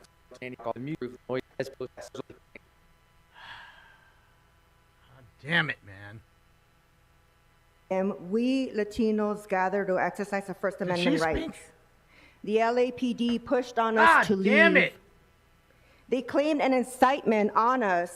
Did she They speak? popped rubber bullets and tear. I don't think she spoke. Did she speak? Yes or no? Just tell me so I can go forward or back and catch us back up. God damn it, man. Yes or no? Please let me know in the chat. Hello? Please? Anybody? Anybody? Yes, she spoke? Okay. I don't remember her speaking. Okay, here we go. This is And you enforce violence. So, I'll speak my general Speaker, comment. Because at 24 sanctioned people have lost trackers through Fusion Center, gang affiliate, LAP information net, multi-agency. Next meeting, please you to vacate the. Not continue to disrupt. scurried over real fast to protect them on their behalf, trampling them with horses, shooting at them, beating them with sticks, tear gassing them. Protesters trying to stop the kidnappings and deportations in a meaningful way, which is more than I can say for any of you useless fucks. But what we are seeing the past few days is just the invisible made visible. LAPD protects ICE, not this community, and they've been doing it for years, collaborating with them via data sharing, with their surveillance and stalking of our citizens, automatic license plates readers, body-worn video, field interview cards, social media surveillance, cell phone readers, suspicious activity reports, all of that uploaded into databases shared with ICE and other federal agencies. Stop LAPD Spying Coalition has it clearly laid out in a recent letter to the Board of Police Commissioners on their website. Funding of LAPD is funding of ICE, and shame on all of you for doing it. Next speaker. Thank you, Robert. Good morning. Sorry Which about items that. would you like to speak to? Do I need to know the specific number, or can I tell you the content of the agenda item? Generally, because there's so many items on the agenda, it's best if you tell us the number, or else I won't can be able get to pretty tell. specific. The one having to do with the Koreatown Youth Community Center, the Okay. donation there. And then there's one about the Los Angeles Police Foundation donation from CD5, I believe, like Okay. resources from CD5. And then general public comment. Okay, so we have 2 minutes for the items and 1 minute for general. Please begin with the items. Go ahead. Okay. On city funds going to the Koreatown Youth Community Center, I think that's great. I think youth should have resources. Because oftentimes when the city funds programs for youth, it's to criminalize them. One example is when this council passed through Department of Homeland Security funding for countering violent extremism. Now, right now there's a lot of public outrage around the DHS and how they're being explicitly racist, but they've been racist. They've had frameworks that have been explicitly racist for a while. And I want to highlight, Marquise, if you could just listen real quick. Marquise, this is Marquise. Councilmember Harris Dawson, please. Council, if you could just listen. This, what I'm talking about has to do with you specifically. So this city council passed through funding to pass through a racist risk assessment program to monitor youth. And the breaking vote was Marquise Harris Dawson. He was actually the one supporting it. So when we talk about a racist DHS presence in LA, Marquise was the one that ushered the program that targeted youth long before these troops arrived here. And on the funding going from CD5 to the Los Angeles Police Foundation, let's be clear, you know, there's, again, the same kind of liberal outrage, outcry. You guys are sleepy as fuck. You've had your very explicit supporters for this kind of racist violence. McCosker, Lee needs a cup of coffee, it looks like. But you guys have all supported this time and time again through funding. You know that LAPD has collaborated with DHS, whether through task force or integrated systems. And for you liberals out there, the people that would be progressives, you've touted sanctuary. Where's the sanctuary now? Where is it playing out? You've got troops on the ground. And lastly, I'll just say, LAPD has been lockstep with DHS, ICE, FBI. And this is a fucking sham. I'm glad these halls are empty. I'm really glad nobody's here wasting their fucking time. It's indicative of the fact that nobody believes in you fuckers anymore. You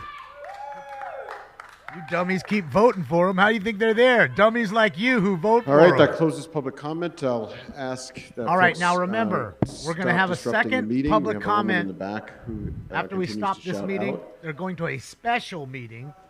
as well as my good friend So Hamid. everybody gets to come back up.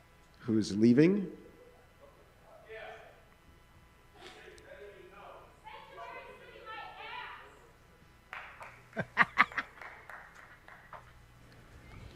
All right, Mr. Clerk, I believe now we can recess the I think you guys should all get out of here and go find a and go to place the and special. make it your own Yes, sir. And century if I may city. call How the about roll. that? All right. Blumenfield, Harris Dawson, Hernandez, Jurado, Lee, McCosker, Nazarian, here comes the Padilla, starting Park, of the Price, second Raman, one, which Rodriguez, it's Soto weird that they're Martinez, leaving. Yaroslavsky, 15 members present Because and a this quorum, is Mr. just to President. talk about All right. what's going on here.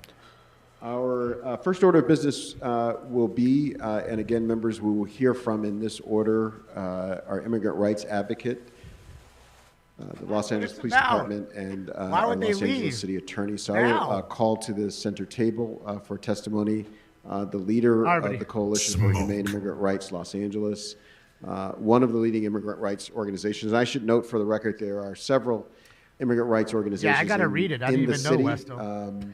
We have a special relationship with CHIRLA, as CHIRLA is a contractor with the city to Who's help wasting all our provide money. and facilitate defense for CHIRLA. immigrants in the city. I'm going to ask Angelica, the leader of this organization, to give us a brief report, after which council will ask you More of the questions and engage in USAID some money. discussion. Thank you so much, everybody, all our members Thank you, here Tim. at City Council, and Council President Harris Dawson for inviting me here. What I wanted to do is just give an overview of Why what do you has watch me, actually Dustin? That happened makes in you the a last racist, week too. in relation to enforcement in our Dumb city. fuck. Mike, a little closer.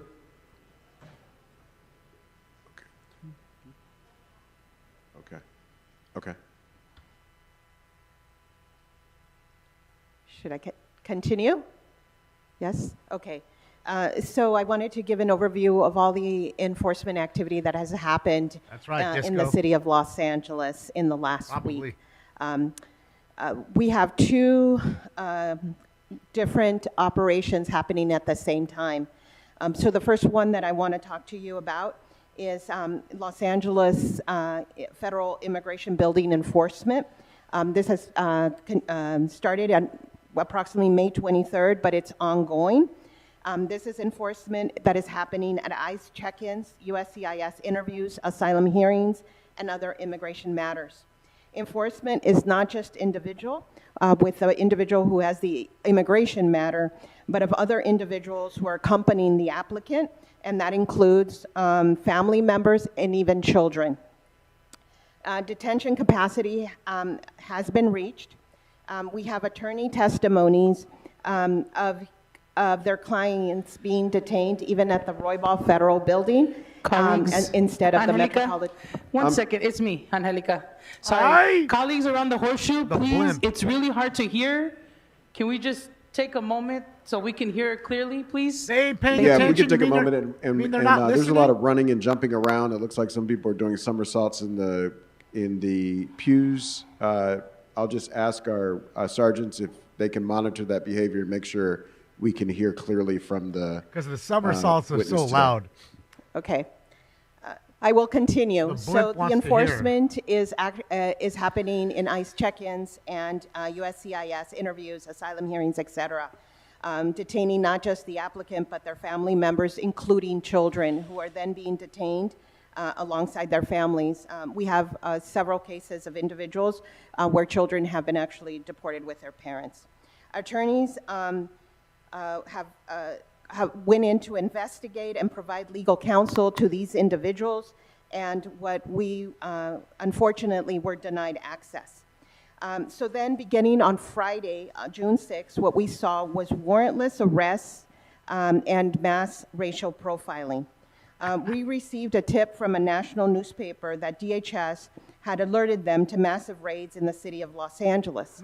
The Los Angeles Rapid Response Network, made up of 23 organizations and with over 30 trained volunteers, was activated. We received over 1,000 calls on our rapid response hotline, as well as our front desk, of community sightings of ICE throughout the city and throughout the day. We were able to confirm 7 of these immigration enforcement actions. We had one company, Ambiance, but this company was hit in 2 different locations, one on 9th and Stratford and one on 15th and Santa Fe. Approximately 35 workers were taken at both sites. On the 15th and Santa Fe site, that is where David Huerta was arrested. We also had enforcement at city day labor centers. On Union and Wilshire, there were 6 workers taken. The day labor center is adjacent to Gratz Elementary School and Academy.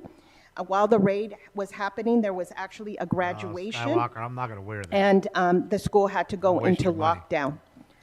There was also enforcement that happened at the Day Labor Center at Cypress Park in Home Depot. Approximately 25 day laborers and street vendors were arrested at site. Based on the testimony, witnesses, etc., racial profiling was rampant. There was somebody picked up at a shopping center at a donut shop on Hoover and 8th Street near our sister organization, Carecen. There were street arrests of people walking at sidewalks. We have 3 different sites confirmed where people were picked up. We have witnesses and video footage. Thank you. Our rapid response legal team, Cherla, Carecen, ACLU, Immigrant Defenders, and other pro bono volunteer attorneys went to B18 to wait for arrestees and to look for individuals whose names were given by family members through the hotline.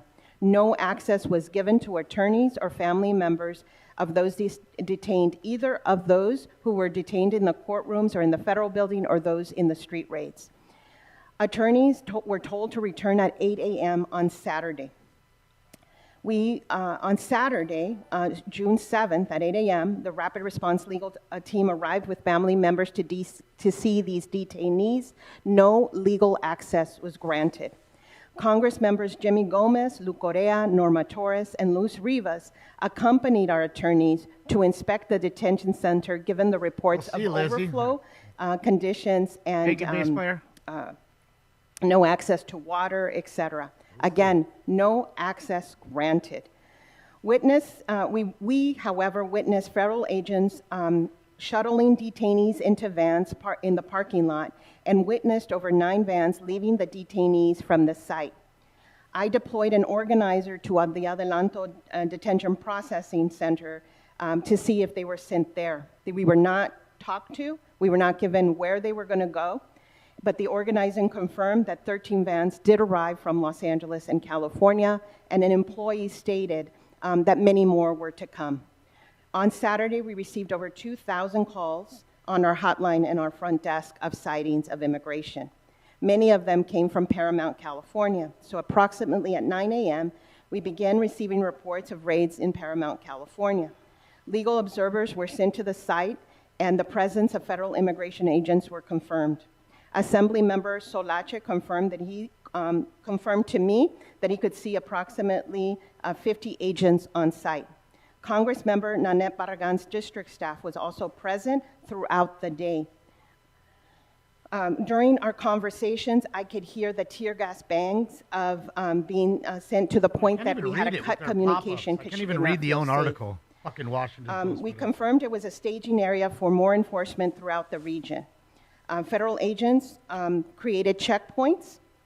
Cars were stopped by agents, and people began to be asked about their immigration status. All of this confirmed by witnesses and video. Protesters arrived, and federal agents shot tear gas into the crowd. On Sunday, we went to the Rapid Response Legal Team, went to Adelanto once, and this again, Chirla, ACLU, and ICIJ, and I've been present in all of this, so I was there as well. We arrived with Congress members Derek Tran, Judy Chu, Gil Cisneros at 9 a.m. sharp. When we arrived, the employees ran to the gates and locked the gates with padlocks. Family members of those impacted by the tensions in the court, as well as on the street on Friday, also arrived. They had been waiting since Saturday to see their different family members, many sent to different locations. We were not given access. You rock, Sam. Access was denied in the morning. The gates were locked. People would not even talk to us, and they were not willing to speak to members of Congress or lawyers.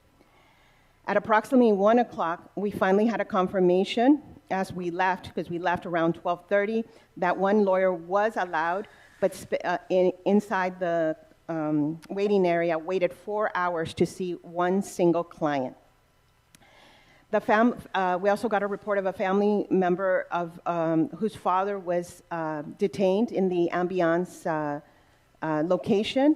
She was only allowed to, she was told that her father was there, but she was not allowed to see him. This young woman has been waiting outside of the detention center here in downtown for 2 days, went to Adelanto, and only could now know that her father was there. So driving back from Adelanto, we got word that in Culver City, California, we confirmed a worksite raid at a car wash where 12 workers were arrested. Inglewood, California, we had another worksite raid on Sunday. Car wash workers, approximately 10 workers were arrested.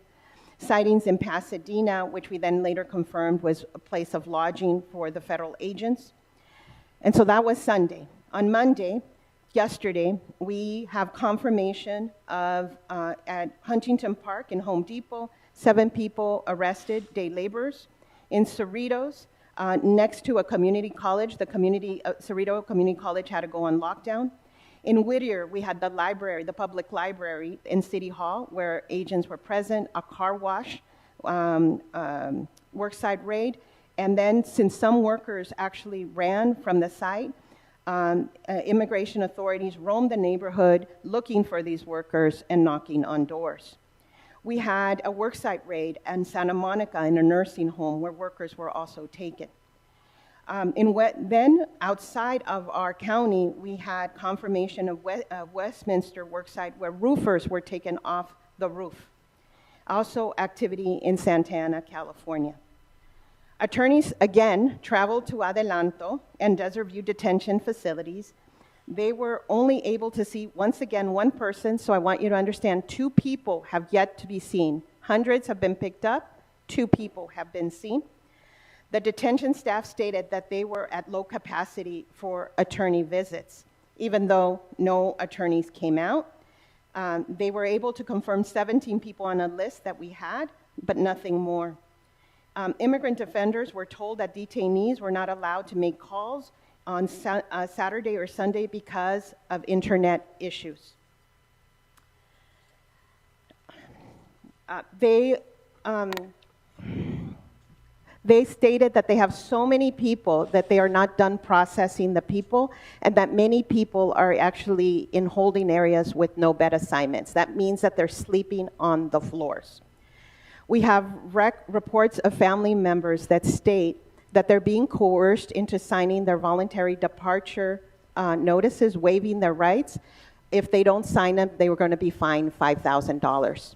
A wife of one of the detainees called Chirla to ask us what to do because her husband says we don't have $5,000 to pay DHS because this is part of the alien registration and the fines. We told the wife, stay strong, stay firm, don't sign anything until you get a lawyer. We estimate that well over 300 people have been detained in the past week. However, we have not had access to those to those detainees by lawyers. Our demands, we need to stop the raids and stop the military takeover of our communities. They're making $400 grand. We need to uphold due process rights and constitutional rights and access to legal counseling. This is warrantless arrest. We need to stop the racial profiling. And many of these individuals have been here for 20, 25, 30, 35 years. They need to be released to their families. Smoke. Today, before I walked in the door, I wanted to see, because we're getting reports, what was the update? In Commerce and in the Citadel Mall, there's a staging area of multiple immigration enforcement cars that has already been confirmed. We're receiving calls from those communities. And we do have on 3rd and Gage multiple ICE unmarked vehicles gathered, as well as continued presence in Whittier. The last thing, and I'll stop here. Our communities are being terrorized. We're in a state of terror. People are outraged at what's happening. And I want you to understand it's not just the site or the location of the place that is being raided, it's the entire community that is witnessing what's happening. People peacefully protest during the day and are outraged about what's going on. We see massive, this is not anything. I've been working now at Chirla for 30 years. I have responded to multiple enforcement actions and worksite raids. I have never seen anything like this. This is not just ICE, it's not just Border Patrol, it is the FBI, the DEA, every federal, this is a federal force that is present in full military garb.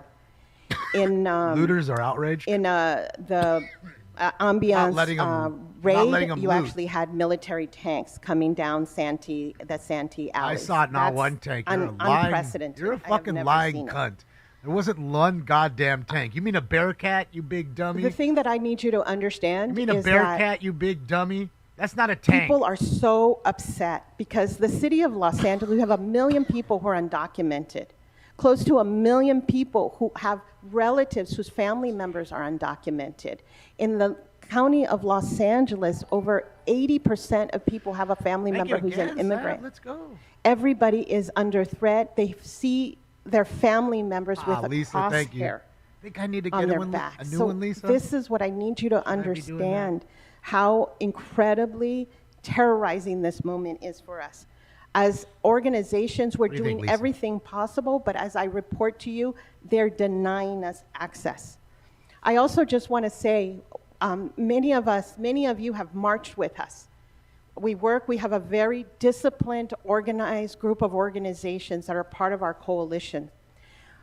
We have put tens of thousands of people on the street. Just this May 1st, we were right in front of the federal building on the corner of Aliso and Alameda. Thousands upon thousands of people. I have never in my life have seen the officers coming from the inside of that federal detention center with tear gas thrown at protesters. And we You've were never seen tens it of thousands. ripped That apart has either. never happened. Protesters And what with I see hammers is breaking even on cement and Saturday, throwing there the was cement 20 at 'em people, either. less You than forget 20 to people talk as about they were that. shuttling the people into the vans and trying to get them out so that our members of Congress wouldn't witness what was actually the conditions in which they were living. We had tear gas. We were all had to cover ourselves.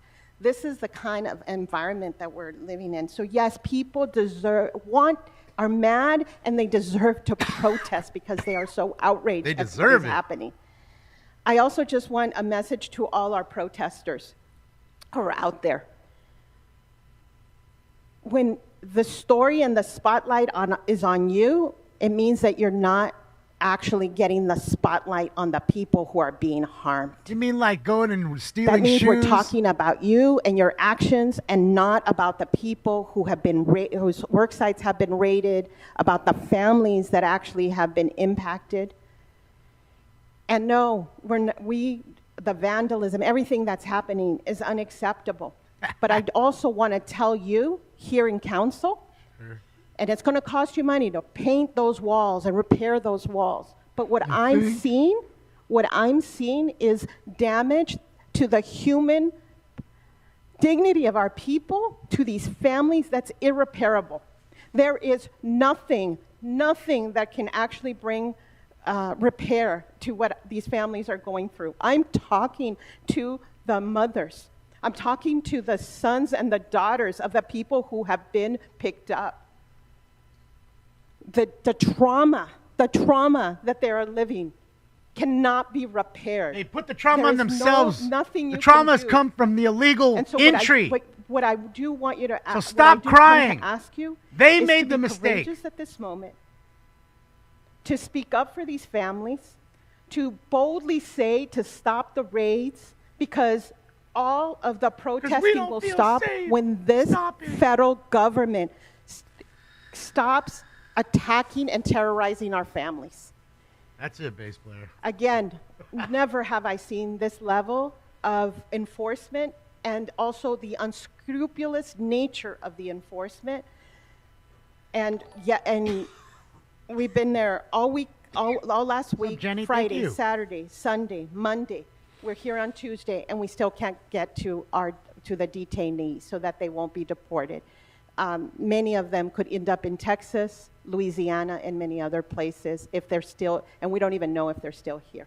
Yeah, it's always With that, I'm gonna everybody stop. else's Thank you fault. so much, it wasn't Ms. the Salas. fault of the selfish person who took their family through a fence in the middle of the night into dangerous fucking travels and then into a country with no money, no resource, no nothing. It wasn't their fault. It's your fault for taking them out of the country. Say, we've known each other for years, and you've always been there with people. You pour so much. Your team are incredible, and right now I think we got to do as much as we can to support the work that you're doing, to use everything within our authority to stay on message, fight for those families, because I think you're right. We do this for the families and nobody else. And so we'll continue to uplift them as much as we can. And for my colleagues and for everyone watching in the public, I think the biggest takeaway from this right now is that this is not normal. What is happening right now is not normal. Everything that Angelica is describing is being witnessed by people on the front lines. Boston's nice. The armored vehicles, the abductions, visiting work sites. This is an indiscriminate attack on all immigrant communities. It doesn't matter if you're Guatemalteco, Mexicano, Korean, Armenian, everyone is being attacked. Everyone is being singled out.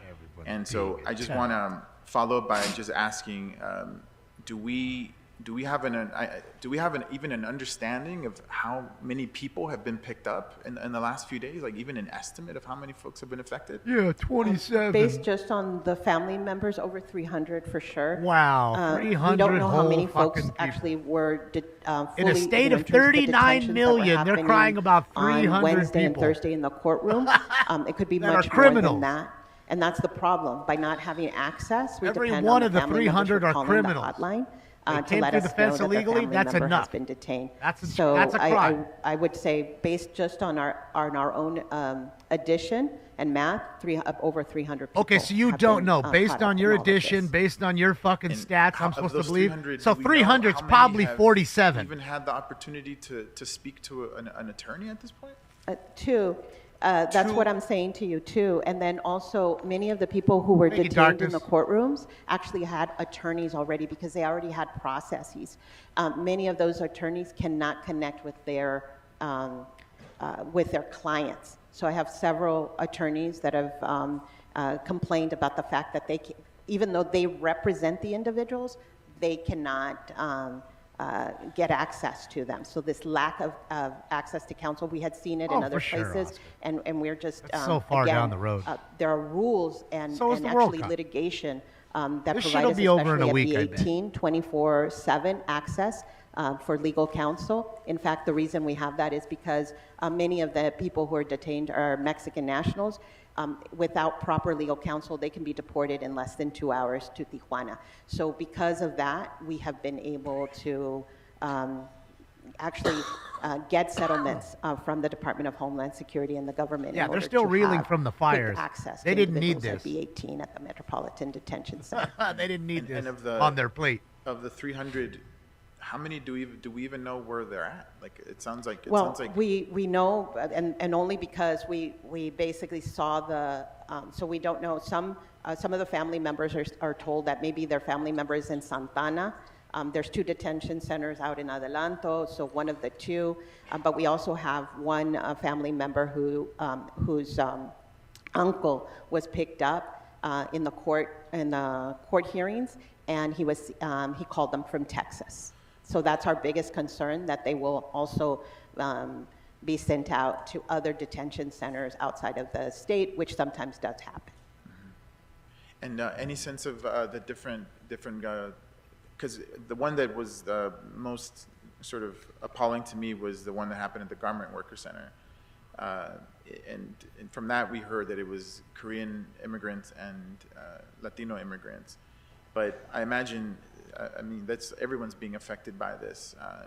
Do you have a sense of like which communities are sort of being impacted right now? Well, the issue is many of the individuals, for example, don't have even what they call A numbers. So there are individuals and the people, some of the families that we've talked to, 20, 25, 27, 30 years that they've been here, but they don't have any immigration history. So they've never had contact with immigration, so they don't even have an A number. That's why they're Don't having worry, such, public comments like coming. they're saying that their processing is so hard. They have to create a... And realistically, I think you guys wanted to watch us. I can fast forward her as much as we can, because remember, I fucked up and had to go back, so I can fast forward a little bit of her if you guys want me to do that. I can do that, or do you want to just, she should be done here any minute, I guess. And so their family members, usually we can go online into the ICE detainee locator system. We can't, they're not even in there. There are rules about how quickly they're supposed to be in there. We can't find 858 them votes in in the 6 ICE minutes say detainee locator 82% system. say yes. I should look into buying a new computer. I know, I'm sure folks, Guess I'm folks have overdue questions then. or want to make some Lisa comments, was but right. I want to thank you again for everything that you're doing. We're hearing the reports from the front lines, and it's absolutely heartbreaking. Fast forward. I think your points about the trauma that's being inflicted on these families is going to be irreparable. When I was young, my parents were undocumented, and I can't imagine, being at home, waiting for my dad to show up, and then he never. All right, citizenship. All right, this is 11 and a half minutes. Now this is especially, live. folks from Can't Latin go any America, further. Asia, So we cut 11 who and are a half carrying minutes out at least. Their passport, so that they won't be targeted. In Paramount, I want to give you, again, these are verified accounts of individuals who were U.S. citizens who were targeted and who were mistreated, and they kept saying, but I'm a U.S. citizen. So this is important for us to understand. But again, to naturalize citizen, you're just like any other citizen. You would prove it in every other way. In fact, you're supposed to keep your naturalization certificate at home and safeguard it. But my question is, and to And you your can't point, you can't make a copy of it. In fact, you can't even make a copy of that naturalized citizen. okay, It's but to your against the- point, you indicated in Paramount that there were actual citizens that were still being targeted? No, we're targeted. We're actually, there was checkpoints where they were asked for their status and they weren't believed that they were actually U.S. citizens. That is not on the person. That's on the federal government. Like, I need you to understand, this is not like, Thank you, if you KB2. say you're a U.S. citizen, it has, when you say you're a U.S. citizen, it's supposed to be accepted as fact to the point that if an immigrant, undocumented, who is not a U.S. citizen, claims to be a U.S. citizen, they will be forever barred from legalizing their status in this country. So stating that you're a U.S. citizen should be enough for that officer to believe you. But if they don't? But you have your I ID. understand. I'm also, but again, I'm trying to provide people because we're working with individuals that talking are over each other. Frankly, they've disregarded what we've all Spicy. known to be standard practice, and so I want to try and figure out how do we best, whether it's family members, whether getting a it's fight here? community members. Should they have their passports with them? Should they? I understand what you're saying, but these are individuals that are denying that the rules apply any longer. And so I want to make sure that all the things that we can do to help aid people tangibly, because as you indicated, there's a lot of individuals that we're not even getting reports back on, and you're being denied access, and their attorneys are being denied access. So what we know of the rules, this federal government is not honoring the rules. And so I want to try and figure out what are the tangible things that we can recommend to people to protect as many people as possible, because I get it. Thank you, Lisa B. But when you're working in an environment where people aren't honoring the rules as we've known them, how do we actually best help people? And that's what I'm trying to. And I would just say to you, your ID. This is what this is my identification. Any agent, police or federal agent, they should only, require, if you were being stopped, to identify yourself. How can you identify yourself? That should be sufficient, and it should be, and I just want to say it should be sufficient. The other thing is we do have, our community and Know Your Rights work is prepare to stay. So for you to prepare to stay in this country, to plan beforehand, if you are detained, if something's going to happen to you, who would you call? How to really have a plan for your family in order to be able to stay and quickly get help. Okay, thank you. Thank you. Councilmember Price. Can we get back to public comment now? And thank you again for your Oh, work. fuck. Grady now, and he your got to commitment talk. to the service. We've got a long relationship with you and the CDI, and really appreciate the work we've done together, from Know Your Rights to other activities as well. The schools are a prime area of concern. Obviously, parents are coming for graduation programs, et cetera. What kind of conversations have you been having with the school district about precautions they're taking, about help they're providing, about guidance for parents that may be concerned? Parents that he hasn't recused himself. You're right. I really want to take this opportunity to really say, Not yet today. My gratitude and extend my gratitude to Superintendent Alberto Carvalho and his entire administration, as well as members of UTLA and all the teachers of Los Angeles. In my opinion, they are the heroes in this moment. So we have been working very closely with LAUSD, and we're part of their We Are One campaign. We have been providing Know Your Rights both to the parents and to the parents, as well as to the students on Know Your Rights in the schools at all levels of the schools from K through 12. We have also done, and with their help, both with the teachers and others, done trainings. So they have I would say, a very rigorous policy as to how and what individuals should do if immigration authorities come near a school, and we've seen it play out a couple of times, and it actually has worked to prevent ICE from coming in or near the facility, the school facilities. One thing that I want you to know is that just a couple of days ago, there's a special, it's called the Special Immigrant Juvenile Status, which is for young men and women who have been neglected and otherwise, and you can actually, they could self-petition, there's this whole process. A lot of their status has been negated. So between unaccompanied minors and these special immigrant juvenile status in young people, what's happening is that a lot of people are then falling out of status. So we believe the federal authorities are going to use that to then go after these people. This will happen tomorrow young again, people Ken, at who now 10:15 they have a.m. information and again on Friday. And so continuing to work with the schools in order to make these places as the temperament outside heats up, for them to be protected. It's going to heat up. The other up in thing that here. I really want you to know is that often they're going to the schools to look for parents, not just the students. So we do have legislation, and this is something very concretely that you can support us on, AB 49, which is to create further protection for our schools, but also to include daycare centers as well. That legislation is really important to us because in a lot of the protections we have at the state of California, our preschools and our daycare centers are not included in that protection. So we are working very closely with them. We support all levels of the educational system. I know that, again, we've been getting calls from constituents that are impacted and indirectly impacted. As you said, there's a ripple-out effect. We had an incursion in Expo Park last evening, for example. Looks like there was some surveillance and also some confiscation of equipment, and members were detained. What do we do about the equipment, supplies that get taken away during incursions like this? Supplies? Maybe if you can tell me a little bit. Well, equipment, if someone gets their cart taken away, for example.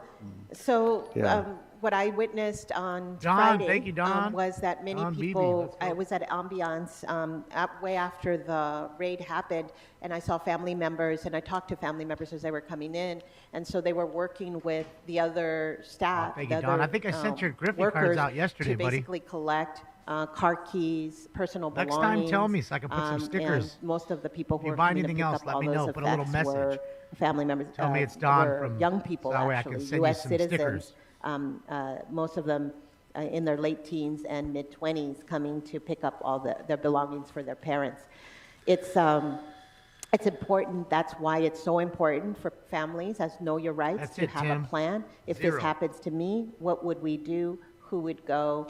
Who would we call? Who would go pick up our things if it's a worksite raid? If it's in a different location. So really to just think this through, and it's like emergency planning for our folks, and this is what our lives are in this moment and have been for a long time. Got to have a plan. Thank you. Yes, Eitan. Thank you, She should be done here almost Padilla. time. See, and that's the problem. Every single one of these fucks of the 15 Hi, want to say Angelica. something. Thank you so much for being here, and thank you for all Damn, the she work got the that she big-ass does. titties out today. You know, I want to talk. I want all of us to just kind of take a step back. You know, I know that emotions are high. I know that I'm feeling nerves and anger like I have never felt them in my time on this council thus far. And I feel like every second I'm on the verge of popping, just out of the anxiousness of not knowing what could potentially happen in my district and in the time that I sit here. But, you know, I think this is now the second time I've heard you speak since this all started. And there's some things that I just want to say and ask. You have mentioned, Councilmember Soto Martinez mentioned that it's important for all of us to stay on message, right? And I think that we have been, with the amount of time that we've had on our hands to react to this, we've been pretty on message. I know I have never been to my Home Depots as often as I have been in the last couple of days, just to make sure everything is okay, checking in with managers, checking in with everyone. calling my day labor centers, telling them to Mr. L. pivot.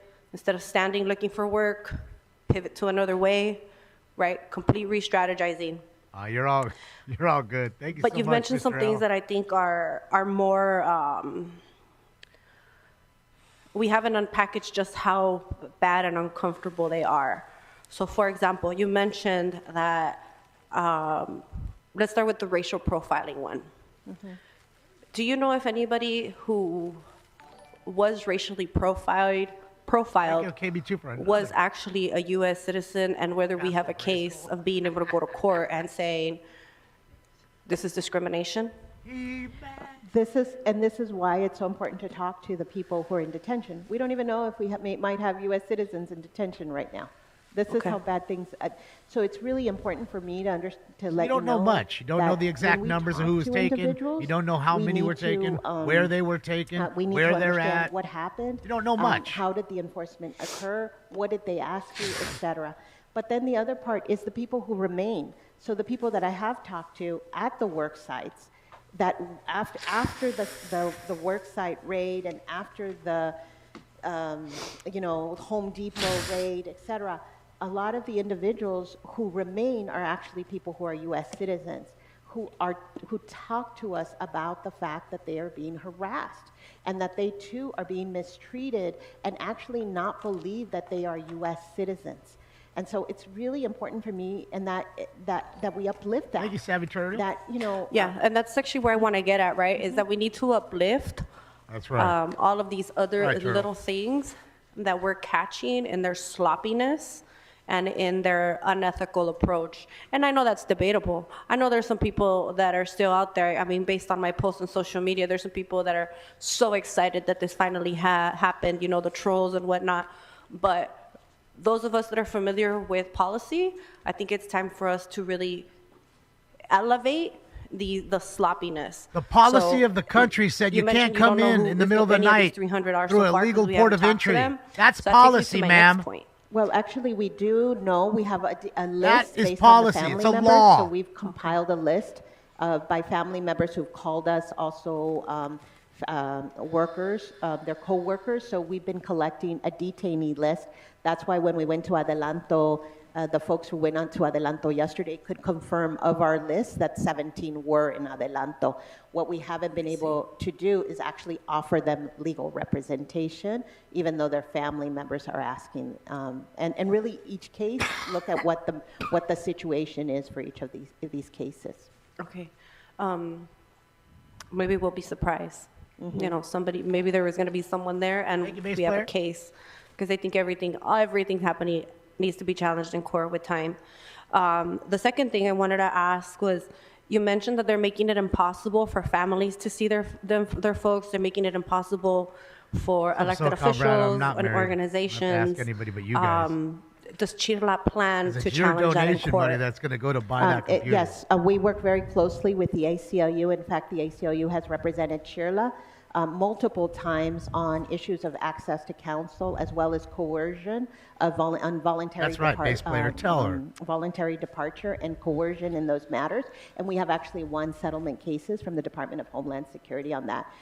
We just, prior to Trump, the Trump administration coming into power, we had just won a case around police officers, federal agents actually passing themselves as police officers, parole officers, etc. And we were able to get some protection around that for our. Okay, so she just admitted before Trump. Thank you, Matthew, for the really nice dono, Matthew.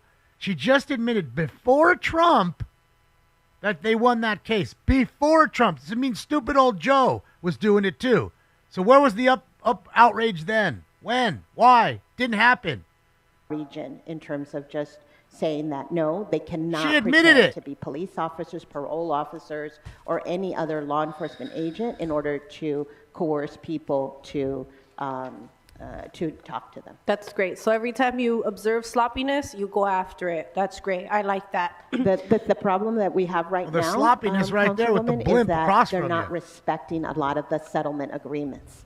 And so this is we have won these cases, there's practices that went into effect. They are ignoring this all completely right now. Criminal. Interesting. Well, I was also going to mention as a recommendation that as we continue to unpackage and develop our talking points, the city of Los Angeles needs to not just say, we're being disrupted, this is unethical. We need to be very clear that we are dealing with a national government who is trying to eradicate due process. We already saw it with, everything related to whether they brought back that guy from El Salvador or not. It looks like they finally budged and brought him back in the name of due process. This is a president who someday is going to have to go through his own due process, or maybe he thinks he's going to pass away before he has to. But we in the city of Los Angeles is indeed violating a lot of due process. So I think we need to talk about that, because then it makes it easier and makes it sound less crazy about how he is indeed pushing for a totalitarian regime that throws away everything out related to the ideals of democracy. So I just want to put that out there. Start to say, he came to Los Angeles to showcase an eradication of what due process looks like. That's what he's doing in Los Angeles. We're calling ourselves that he's coming out here to test us. Smith, dude. Not just with the chaos, but also with challenging our court system and the way we do things. And lastly, I wanted to say, because they're taking on or ask, and I'm looking forward to the next round with LAPD as well, because there was so many people that are arrested together without a warrant, is there any talks about doing a class action related to this? Well, in many instances, we have actually been able Let me get that money. We need that money, please. Ensure that people actually remain with their families, because we have had situations in the past where there have been what would be illegal arrests or because they were warrantless actions, and in many instances they were just illegal enforcement actions. We're seeing a lot of this right now. The thing is that we also have to, this is why it's so important, this is why the Rapid Response Network is so important, because the Rapid Response Network is made up of trained volunteers, a very large legal team, so that then we can actually document all these things, take testimonies of witnesses, et cetera, as to what happened. That's right. So it's really important that we do that. The last thing that I really want to say to everybody, the Department of Homeland Security has said that they're going to do this for 30 days in LA. That's why they brought more troops. This is only the beginning. I told you it was going to be long. Again, unprecedented. And for all of those folks who might be hearing this in the public, I've worked during Democratic administrations, Republican administrations. I have never seen what I'm seeing right now, and we've had to respond to mass enforcement in the past. Yeah, and you've never seen an immigrant problem like you ever had, because you guys flooded the country 20 million deep. So you've never seen that problem either, bitch. The reality is that we have close to 13 million people who are undocumented in this country. The majority of the people who are undocumented are of Mexican origin, with 23 years as an average number of years that they've lived in this country. So a lot of this is also rooted from the fact that you have so many people who, this is their community, they're workers, and contributing members of our society, and yet they have no full formal recognition, so they're so vulnerable. And I also think it's the hypocrisy of America, which is you have all of these folks who are good enough to take care of your children, right? So you see them and you say, no, I trust you to take care of my babies and my children. I trust you to go to the nursing homes and take care of my mom and my dad and my grandpa and my grandma. I trust you to go in my home, take care of the most sacred place, which is the place that I live, and clean it and take care of it and keep it beautiful, the gardeners that go into these homes. But yet, we're treated as criminals and treated in this most humiliating, because I think the word humiliation needs to be brought out here, in the most humiliating way. Thank you so much. And said then, and then allow for all of this rhetoric about the caricatures of who we are. And we are human beings that have families. That's true. It is 30 that days love minimum. our city. You're right. That love our state. that give everything and who are deeply in gratitude for the opportunities that we've been able to have because we've been here. But it also, all that we have is also born from so much work and so much sacrifice. You know, Angelica, now I'll add to that because I think it also speaks to the hypocrisy of, I've said this before, when we were here talking about the tariffs, it adds to the hypocrisy, unfortunately, of our business community. True capitalists believe in laissez-faire business tactics.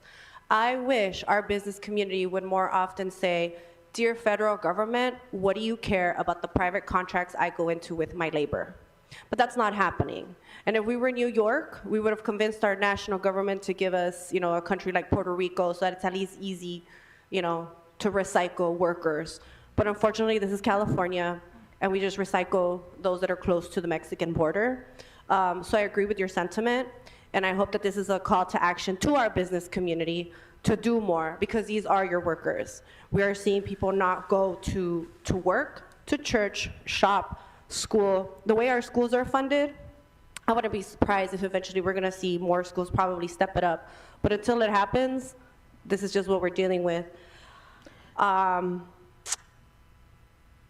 do also just wanna lastly say that I have been, one of the last things that I did was reach out to a lot of people that I know within the social media influencer community and ask them to please help us with the messaging of peaceful protests. And then as I followed up with their podcast, there's a lot of people that are not in the same bubble as we are related to being active within the political policy process that want to help, but they don't want to get in trouble. So my last ask, so to speak, is that we also help those who want to be helpful to us. Let us have our and slaves. talking to us about peaceful protests, what that actually looks like. I honestly wanted to call them and say, you can dance, you can scream, you can sing, don't throw water bottles and don't throw rocks. So I hope that we can also continue to emphasize that it is possible to protest peacefully. But more than anything, we need to stay really alert. And I just hope that organizations like yourself and everyone in your coalition keep calling out the sloppiness. Because more than ever, what this is showing, and there's protests all over the country. It was nice to see constituents in, I believe, Minnesota also go to the streets and protect their neighbors. Well, with us, we have to, but let's take it to court when they're obviously showing that they no longer care about due process, and that is a threat to our entire country system. Thank you. Thank you so much, Councilmember Padilla. Councilmember Hutt. Guys, we have public comments sometime as soon as they're all done being heard from. I want to ask everybody you heard will be back one more time. That I've had. I worked with you. Kanye West, all of them. Years ago. In the settlement agreement, I know that there was a memorandum that talked about sensitive locations. Do we no longer have a sensitive location document? Yeah, those sensitive location policies that we fought so many years for, and obviously that's why you're very familiar with them, they have all been rescinded. So a lot of those protections that we worked so many years in order to have in our churches, at our courtrooms, and in our schools have been rescinded by this government. That's why you see immigration authorities, immigration enforcement agents actually in courtrooms and other places as well, and also the situations we've had around schools and around faith communities, faith institutions. But I also want to say we also have the California Values Act, and we have other protections in the state of California. So we have to maximize the protections we do have in our state in order to protect our community. And then along with that, what about our access? I know you mentioned the 300 that we have not have access. So access to council doesn't stand any longer? No, it does, and this is why we just can't accept it. Like, one of the things that can happen is we begin to say, okay, this is the way it is under this administration. So we have to fight back. No, we all have access. We all have the right to see a lawyer, to then go before a judge, I'm not an influencer. To put our case forward. I mean, this is exactly what this country, what immigrants, when they think about why we come to this turn my country, computer on, it's I about smoke weed, I talk and have these fun, and pieces then I which turn are it about off. the democracy and, That's what I am, and the whatever you right to call due that. process and the right to streamer. actually contest a case against you. So that still exists. It's just not being honored. Thank you. All right, almost Thank you, 2,000 Councilmember votes. Hutt. Councilmember Hernandez. 1,969 Council votes. President. 78% says I just want we to should get give a new you computer. and your team my deepest gratitude. Thank you for showing us what courage looks like 72 now. every day. 73. But particularly in 75. this moment. Thank you for organizing the other levels of government to step up and act, to see our Congress folks going out there to, Here's the to try to crybaby get that in, incited to see him. our people. Like, The crybaby that incited I him. thank you because folks step up because of you and what your team are doing. Thank you, because this is unprecedented. It's rules for thee, but not for me, and we can't continue. Kind of like you guys. You break the law every day, and We you don't can't get in continue trouble for to it. organize You and get push, indicted left and right, kind of like you thinking guys. that the rules are applying because they're not. So I just want to Shout out to again, Grady. Thank you. I have lots of questions. That was for but you, Grady. I will hold them on for later in the council meeting. I'm gonna because recuse I myself. have a lot of questions about response. We want to see our communities protected. Los Angeles takes care of its own, and I think there was some gaps there. And I hear what your tangible requests are. If there are any other tangible ways that we can support as a council, Well, you using guys the are bully roasting pulpit, hard. looking at policies and ways that we can get our business owners and the business community to step up. But is there anything else that hasn't been named that we can do? What else do you want to see of us in this moment? I think this is a moment where folks have been doing on the ground for over 30 years. We will follow your lead. That's it, Tell us. SCVM. Tell us what you want, what you need. One Thank thing you, that Savvy Turtle. I didn't mention, which is it's very important. Yesterday, when I was There's the driving match that started it, into the city, I saw police officers from every single jurisdiction. And from Costa Mesa, I saw Monrovia. Just different. It's agencies, law enforcement agencies, and I really think it's really important that we understand, including our own LAPD, that a lot of the attack is also to push so that our local law enforcement, our California Highway Patrol, Hey, don't be talking about our Tom LA and the County boys. Sheriff, that Don't talk about they Tom get and the boys. so overrun Shout out to in a Metro way Air. that then the limits that we have put in place, that have been in place since 1979 around Special Order 40, or the the secret squirrel. Talk the about limits around how local law enforcement and now I'm going to say federal agencies, because it's no longer just ICE and Border Patrol. It's important for us to ensure that those limits are respected, because it can become very easy to say, well, it's an emergency, therefore that which we have agreed to, we're going to disregard because an emergency chaotic situation is happening.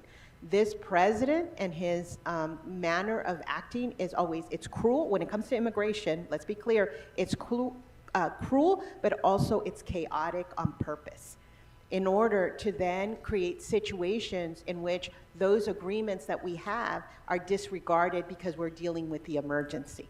So I think it's really important around accountability and reporting back and working very closely with our local law enforcement, because they don't like the kind of community safety agreements that we have put in place and policies that we put in place, because we do want our folks to feel safe. We do want them to be able to report crime when they're witnesses or victims of crime. And so to me, it's really about trying to tear away at many of those policies that we put in place, because we notice that if we don't, therefore the community has no trust in our local law enforcement. Thank you for uplifting that. That is important. We have to be able to trust one another. It, redeemed. Not feel like that locally we're enabling They are so this smug, aren't they, unconstitutional, KB2? These unconstitutional actions that are taking place. So thank you for sharing that, and I know that we've heard you.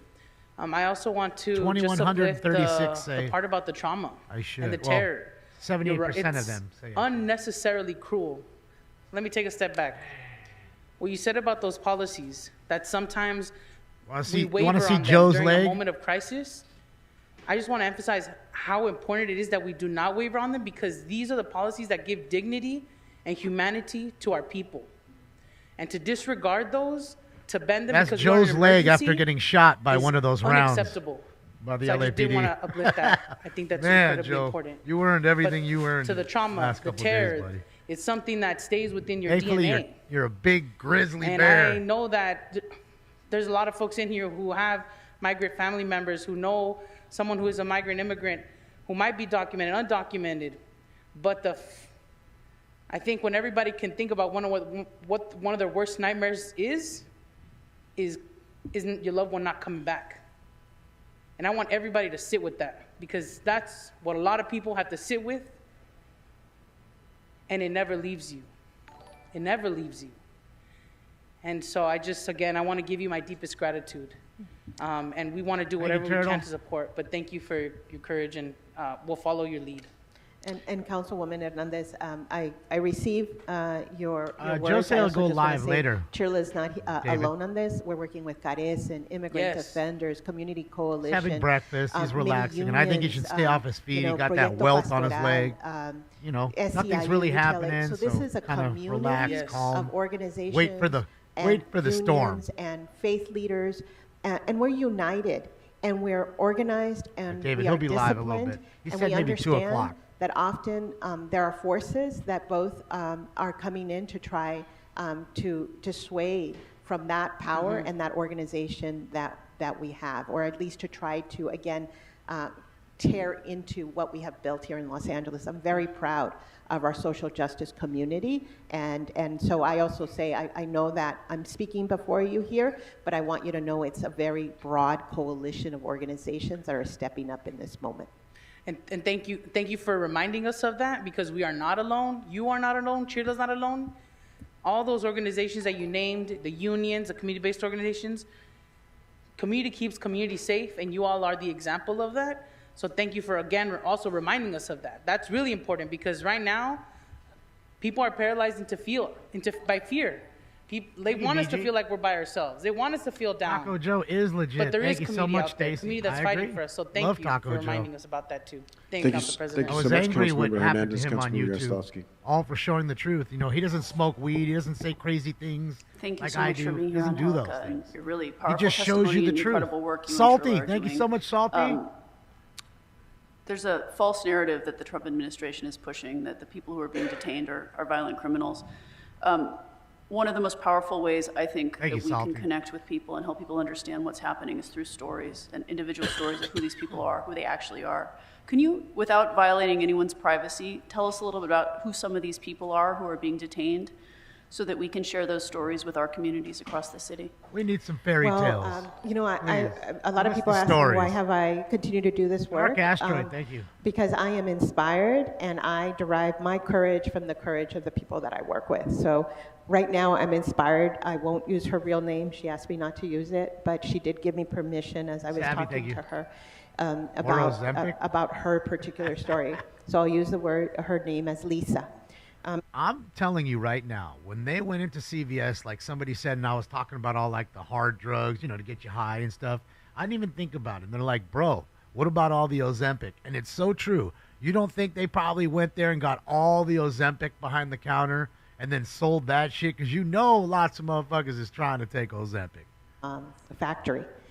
And my father is a good man. Quick, easy sale. He has no been tracking one of the most wonderful fathers. They use it, it's gone. He is a great Next father. thing you know, it's he all has gone. lived here for Fart in the 27 wind. years. Thank you, Texas and he has Brown. never done anything wrong. Texas Grown. He's only done good. Thank you, Texas So Grown. Lisa, as we sat in front of the entrance into the detention center. That's the right way to do it, Texas. My father was an immigrant I will too. do anything to see if my father's okay. But he didn't do Gave that. He permission didn't get in the to one streets of the and burn members shit, of Congress loot. to use her. He actually joined the gave army, him authority learned the language, in order to go and went to and high look school for and junior her, high and father elementary as here. well. But she Never did sent not money back. leave that gate. Those things. When she Shout out to stood your there son, and she's Texas. like, I'm going to sit here until, if they're taking all these And people you. out, maybe I'll see my father. And she sat there, like, just she was going to make sure that she saw her dad. So her dad went by. And I just heard her, Never, as Caesar. she was seeing him, Cesar Ortega? just say, Never. Dad, aquí estoy, I'm here.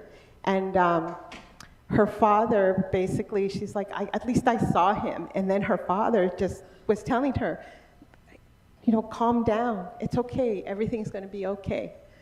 So it's just very hard to see That's this it, all Gavin. the time, but to see Victim her and how Olympics. much she was fighting to make sure that her father was represented, that he was going to be okay. And This is somebody who committed crime by illegally coming in the country and may have committed more crimes while being in the country, you know, like 'cause some of them do, not all of them, of course, right? And then now you want me to feel bad for the criminal. This is the sob story for the criminal. Again, you chose to go through an illegal port of entry. The right way is to go through a legal port of entry. Get in line, because you're not more special than all of the folks like Texas grown son that waited for fucking ever and did it the right way. If anybody should be pissed, it should be the people that are living in this country trying to become naturalized citizens that had done it the right way. They got all fucking, hold on a second, assholes. Let's, all you guys, bring you guys in. But wait, man, we've been waiting here forever. 10 years, 20 years. What are you doing?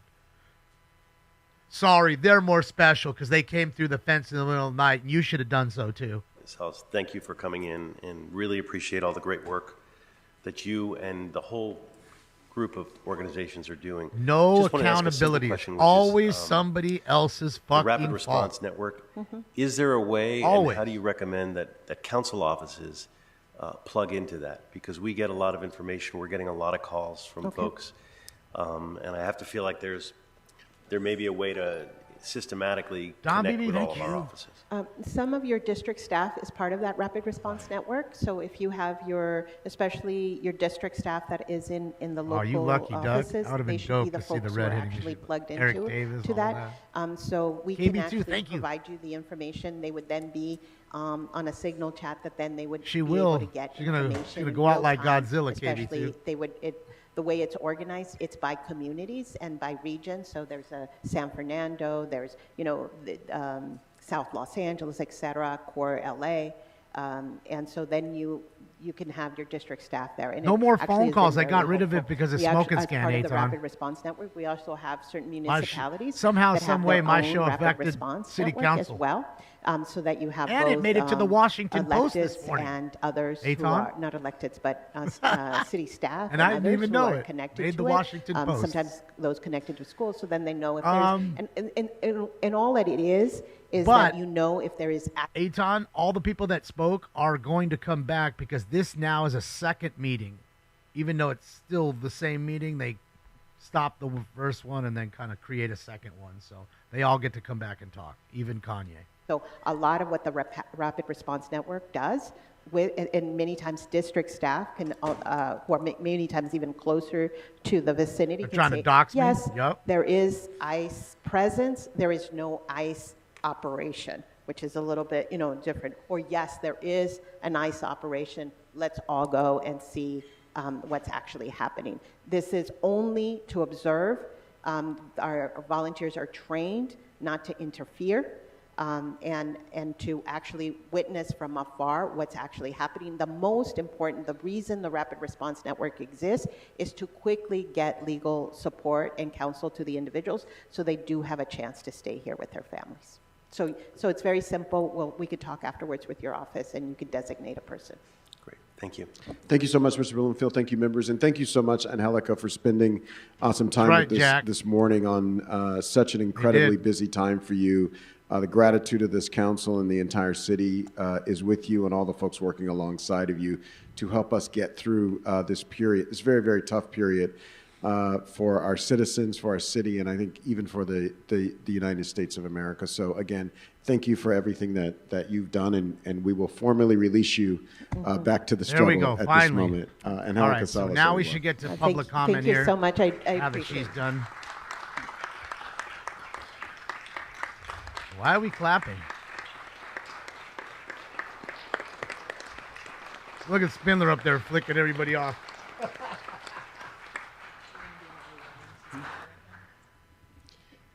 This is the second verbal warning to Mr. Spindler, and there's a person walking around with a dog in the back, distracting from this meeting. We'll move next to hear from the Los Angeles Police Department. The leadership of the department is here, and the leadership of Central Division. So I'll ask the chief to come to the table. So we have the along knee-bending with, chief. His colleagues. Magnitude 3.4 earthquake hits the California coast, LA County coast. Here comes the quakes, baby. It's getting crazy.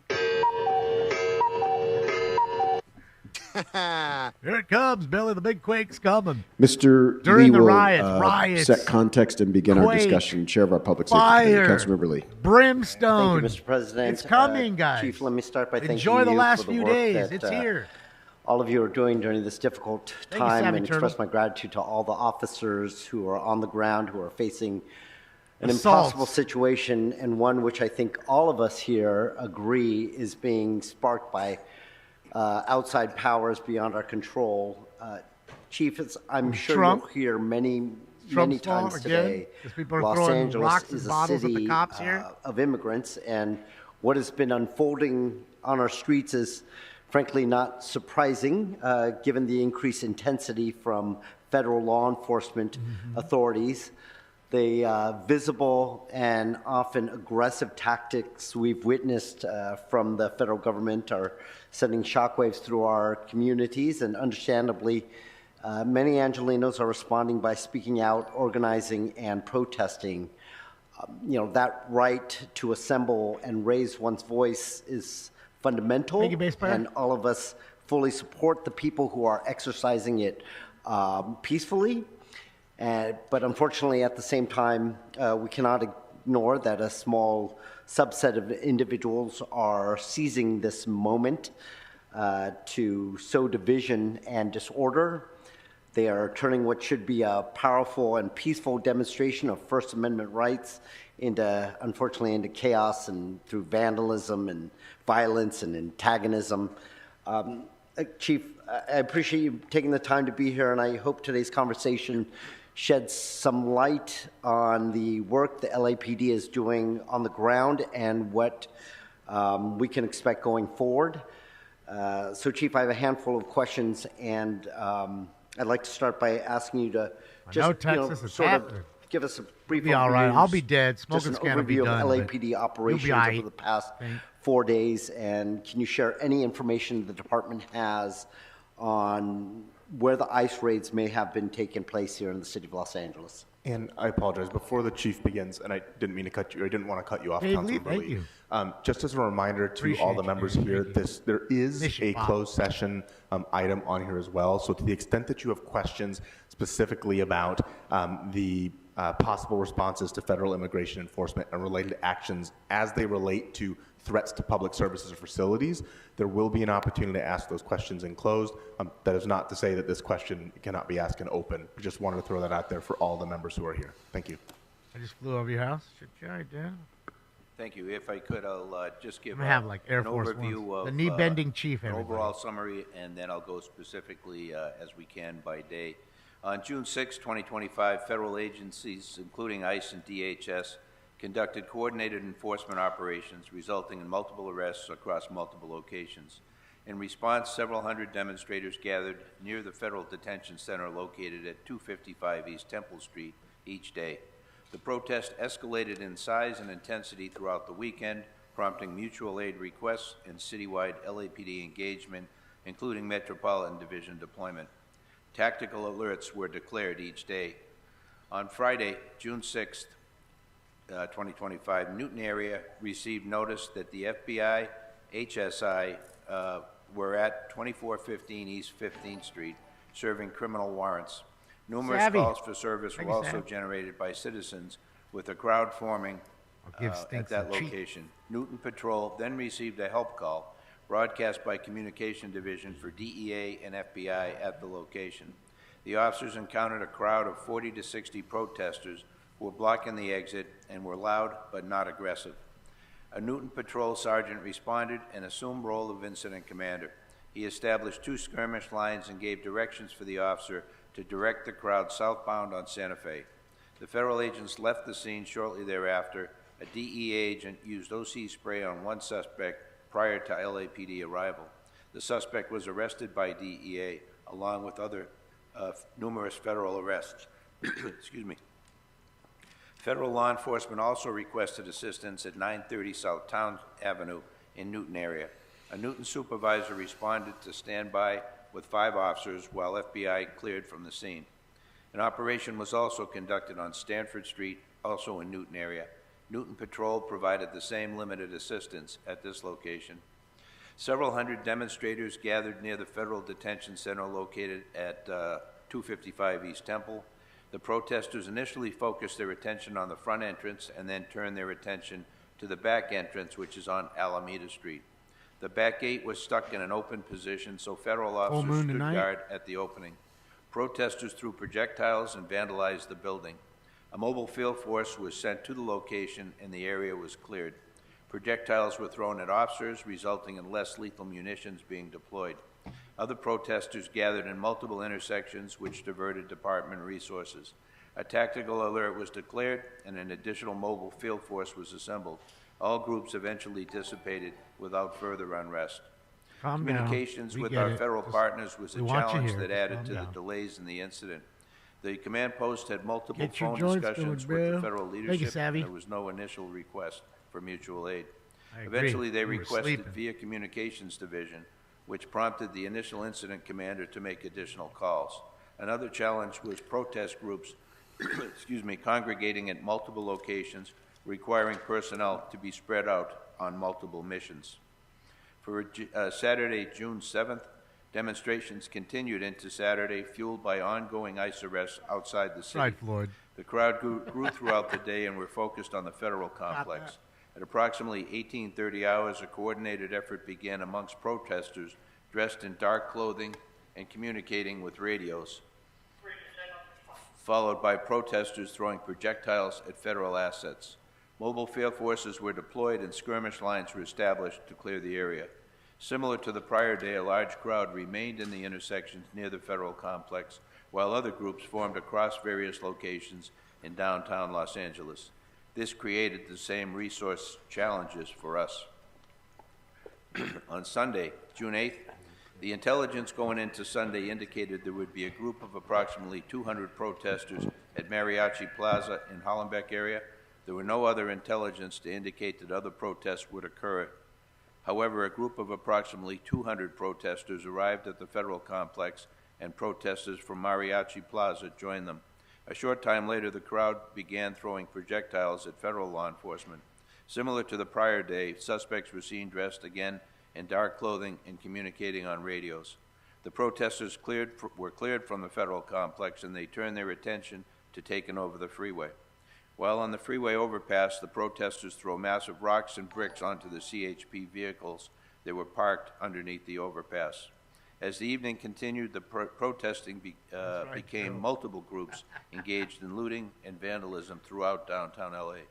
Department resources were unable to handle the number of incidents, along with securing the streets around the federal complex. As a result, mutual aid was requested, resulting in a response from Los Angeles County Sheriff's Department and other agencies. Outside agencies assumed fixed post positions for protecting the street around facilities, allowing department personnel to be available for other missions. The protest activity began to slow down about 1 a.m., and the tactical alert was canceled by about 2:30 in the morning.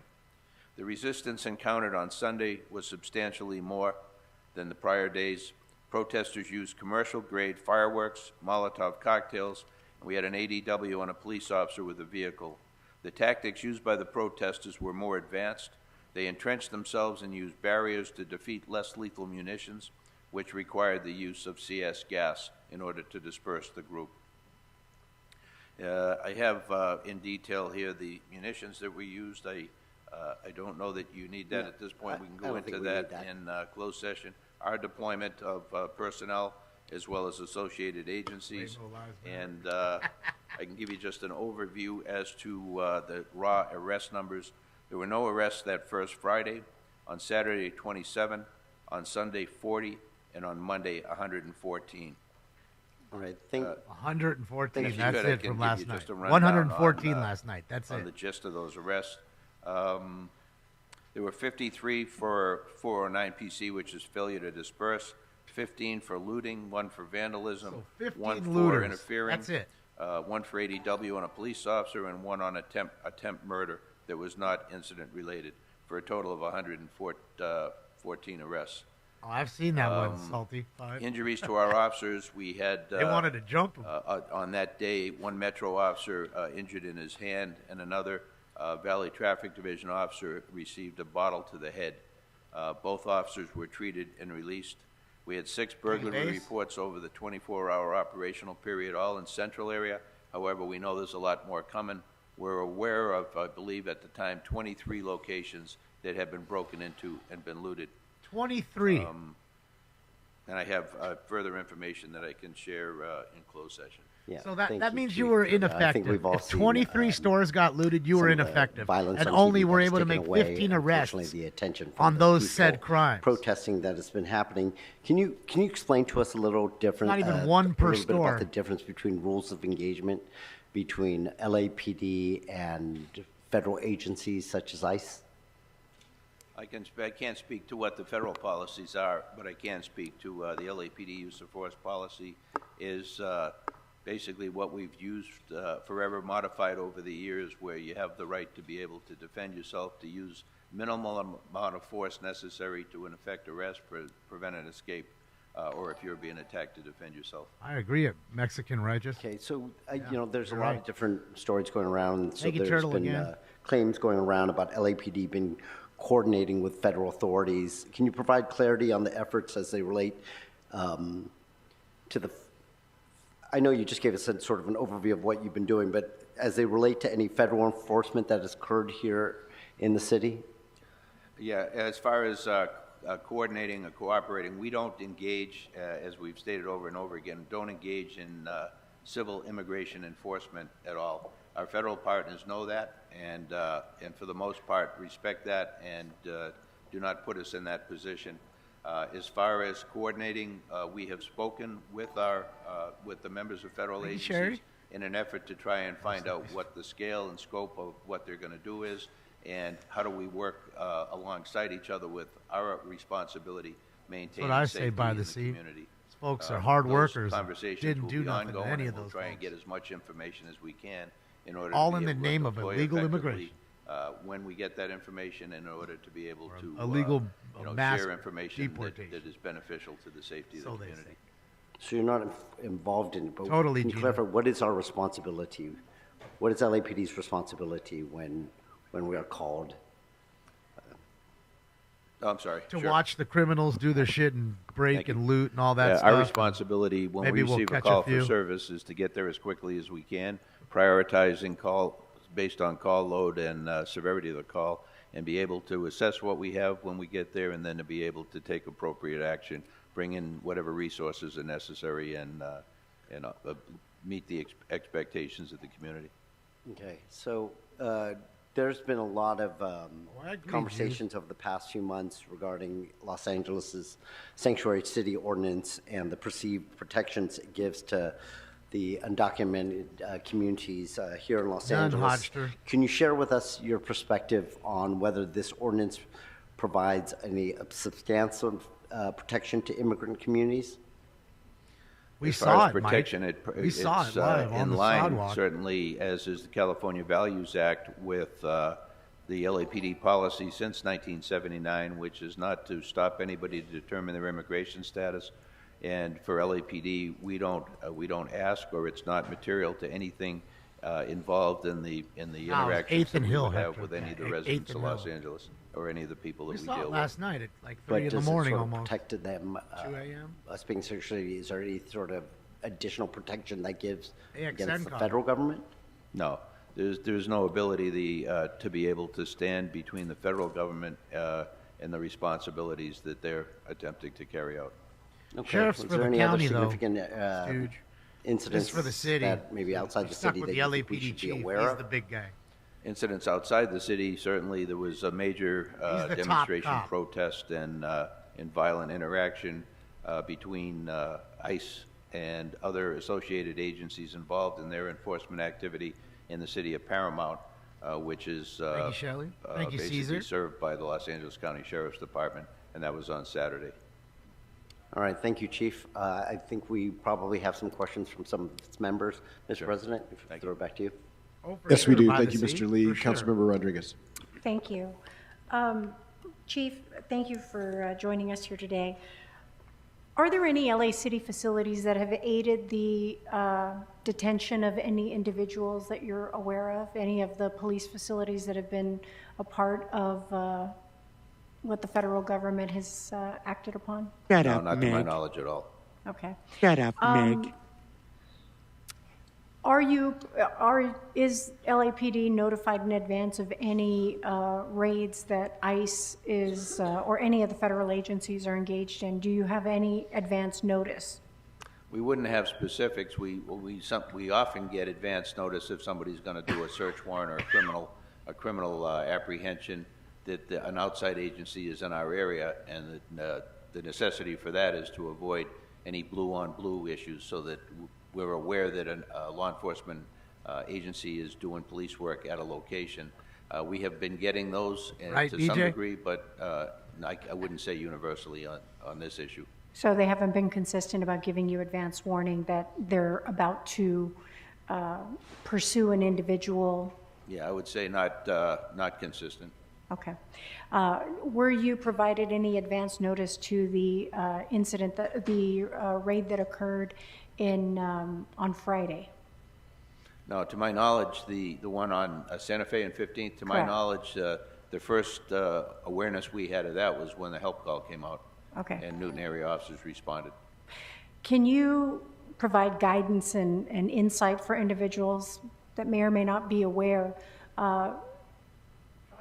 when you get a help call? Yeah. What are the requirements in terms of our responsibility when those calls come in? Yeah, great. Thank you for that. Just to put in LAPD parlance, if you will, when an officer's in the field and they need Not how to additional make resources mods to and be kick. able to help Anybody deal know how with to what do the they're mod faced thing with, and kick FIFA? generally speaking, it starts with wanna make request DJ for an a mod. additional unit. Above that, then, we have a request for a backup. The next level is assistance, and then the top level is help. And generally, when somebody puts out a help call, anybody who's in the area at all basically drops what they're doing, if that's He's lying, feasible, JT. and gets to the For help sure. call to render assistance. Dude's a knee That bender. is something to us He had to that is bend the sacred. knee We to don't Karen think Bass, about the doing mayor, that. and all We these go folks and just we to get put his job. ourselves in whatever situation He we have doesn't to represent help the the LAPD, person that's although there. he does. Often it's a down officer You understand or what I somebody mean? who's under attack. So when you say the help call was being issued, is the help, are you distinguishing where the help call is derived from? Is it from our own officers, or is it from an associated agency? So for example, if the sheriff's department had a help call, would you respond to that? Absolutely. Okay. Are there any agencies where you would not respond to a help call? No. And there's no person who, in a circumstance that has the same kind of need on the street, that we wouldn't respond in the same fashion. Somebody, and we get these all the time, assaults in progress, shootings in progress, stabbings in progress. We get their code 3, lights and siren, as quickly as we can. Okay. Yeah, fire department's another one requesting assistance or help. I'm sorry, you said the fire department as Fire well. department, right. Right. And that's fairly routine. Right. You indicated, I didn't catch all the numbers on the arrests, but the total of arrests you indicated, was it 114? Was, yes. Okay. And of the 114, you indicated 15 were for looting? Yes. So, you know, we've seen a variety of news coverage, you know, from all of the activity that's what we've experienced over the last few days. There were circumstances in downtown Los Angeles where we saw looting occurring with some of the shops and businesses. But there was also reporting that there was and I'm still trying to discern the source, but it was on Fox, on Alex Michelson, where the individual was making claims that it was the mayor and the city council that has obstructed the ability for the department to enforce. Are there any policies that you're aware of, or that perhaps I'm not aware of, that we have enacted that are obstructing the department or officers from apprehending and pursuing looters? Absolutely not. Okay, so to be clear, there's no policy in the city of Los Angeles that has obstructed police or law enforcement officials from arresting individuals engaged in looting and theft. No, that's correct. Okay. So I saw far more than 14 individuals engaged in looting. Right. Explain to me especially in the downtown area, because what we saw is the peaceful protests. TV, thank you. Subsided in the afternoon, particularly once David was released, and we saw a lot of that receding. But then you saw trucks rolling into parts of downtown with mass distribution of different paraphernalia. Han, thank you so much. Han Zakas. Some nefarious activity, or at least those preparing to engage in perhaps some illicit activity. What observations? Welcome to the and channel, it Han. seemed to be in the Central Division. Right. What observations are being made, and what deployment or response to protect businesses downtown from what Mr. President seemed to be wasn't doing emerging? that, so. Because I saw a skirmish line about a figured it block out. away from where I they told me saw how to some do of the looting occur. So we only have 14 individuals. What additional deployment is being released to help ensure that those businesses are protected, or that there's more suspects that are being apprehended? Because I saw dozens and dozens of individuals. Yeah, no, great question, and I think everybody observes with frustration seeing what's happening out there. When you look at what's happening and you think, why don't the officers just reach out and arrest each of these people? Every time you arrest somebody, then you have to be able to provide for their transportation. All right, Mr. I'll tell you what, you can do it, Eitan. I'll let you have the power. Just time him out. That takes people off the line and then puts them in the capacity of doing these other activities. So we have to be judicious when we're out there as far as what's the most important thing is protection of life. Property is after that.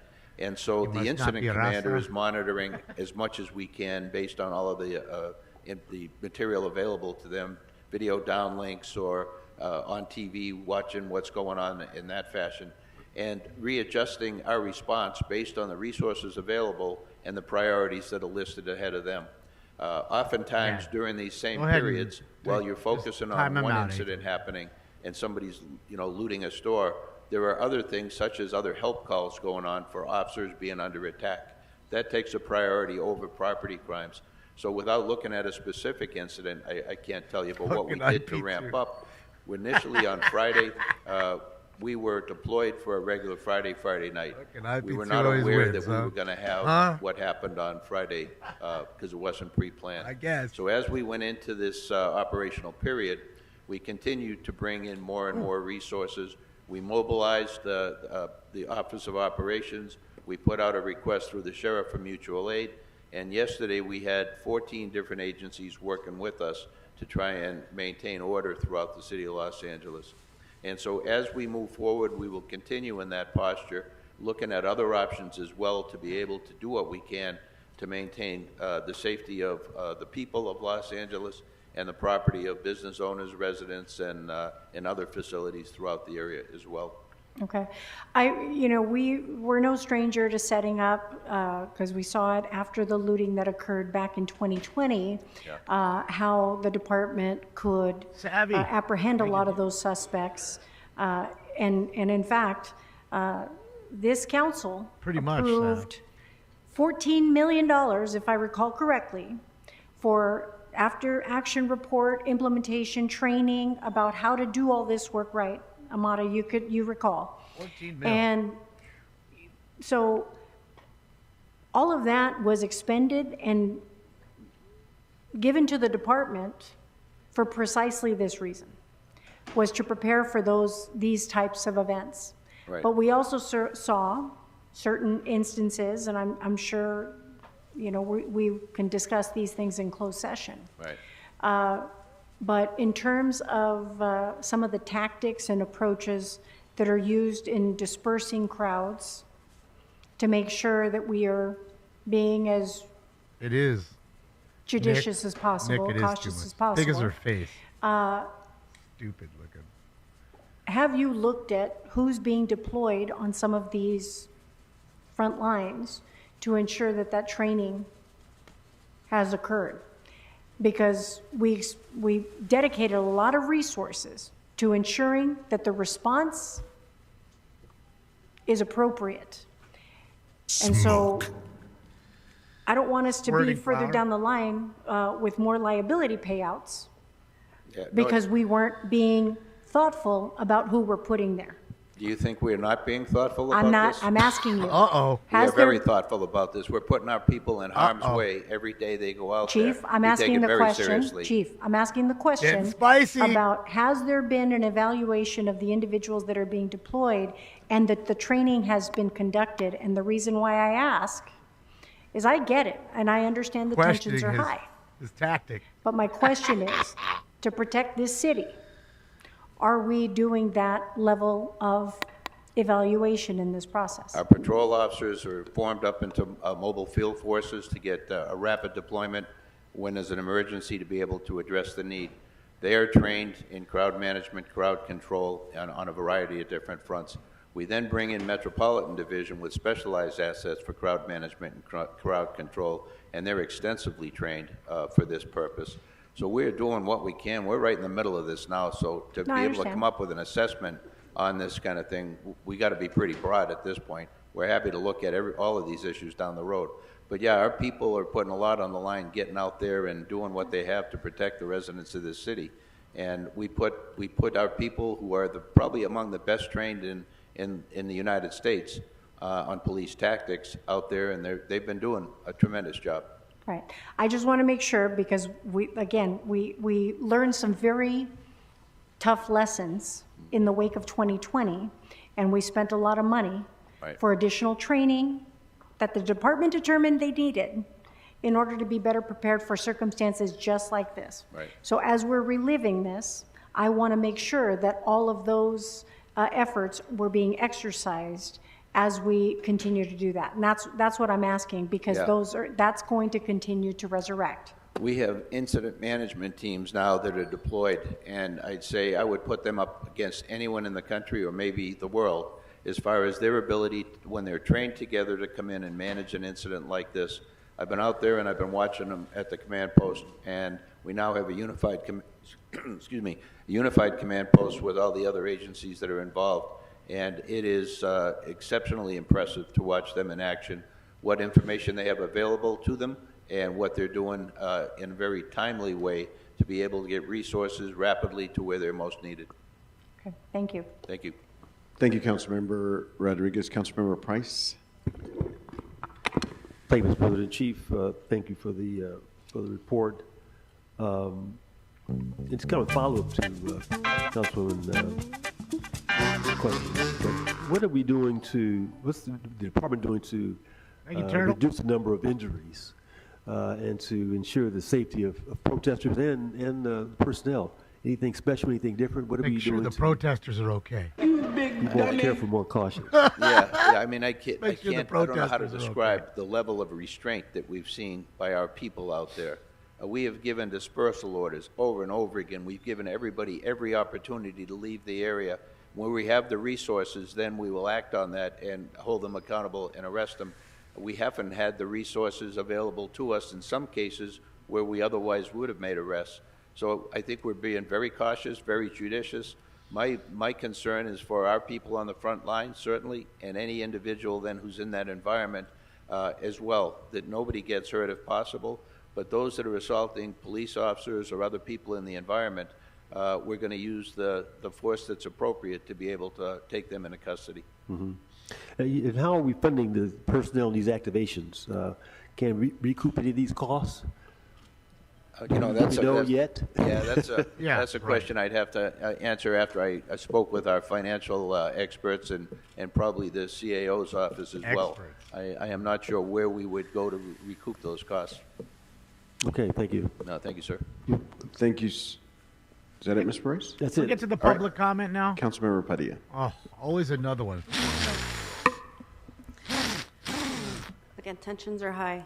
And I giggled at your last comment about the amount of restraints that your police officers are using to hold back, because I believe you. but I think that that's also very true with those who are protesting, right? I think the tensions are high. Those who are protesting want to get louder. They want to get more violent. Let them do it. What else can you do? Let them do You're it. attacking their parents. You're attacking their family members. And that doesn't feel like it's an even playing field. And I just want to know, I have a few questions. And I just want you to know that they're always with the intention of figuring out how to make sure that our community doesn't dislike its police department. You know, and it's important to me. I'm going to start with a story. When I was in college, and I went to go learn how to be a community organizer in Texas, Oiltown, Texas. A cohort of us interns from all over the country were working with a day labor center because there was a rise in Minutemen who were harassing them. And as part of our coalition, there was a police officer, and I was the only LA person there who was shocked that there was a police officer in our coalition. And I had people from the South and a bunch of folks from New York and New Jersey ask me, "You must be from Los Angeles." And I said, "Why would you, how do you know?" Because only people from Los Angeles don't trust their police department. There's nothing irregular with having a police officer help us fight the injustices of the Minutemen who are harassing the workers.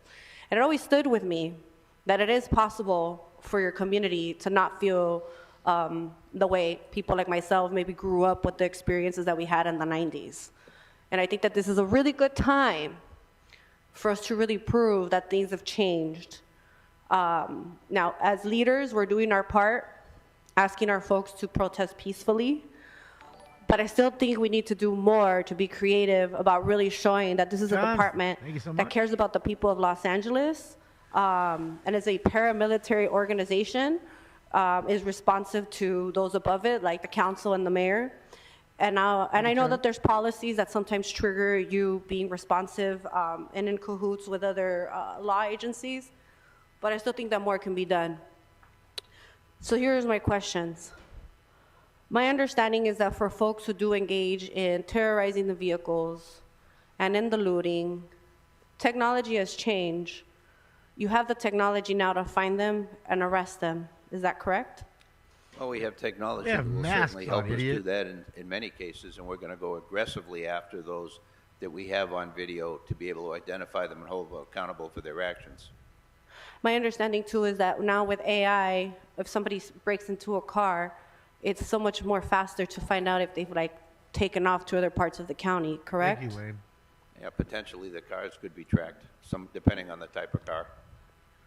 Would it also be dependent on the AI technology? I don't know what you're referring to about that. Well, I just had a case in my district where I was told that they broke into a car, and with AI, the police officers were able to find it.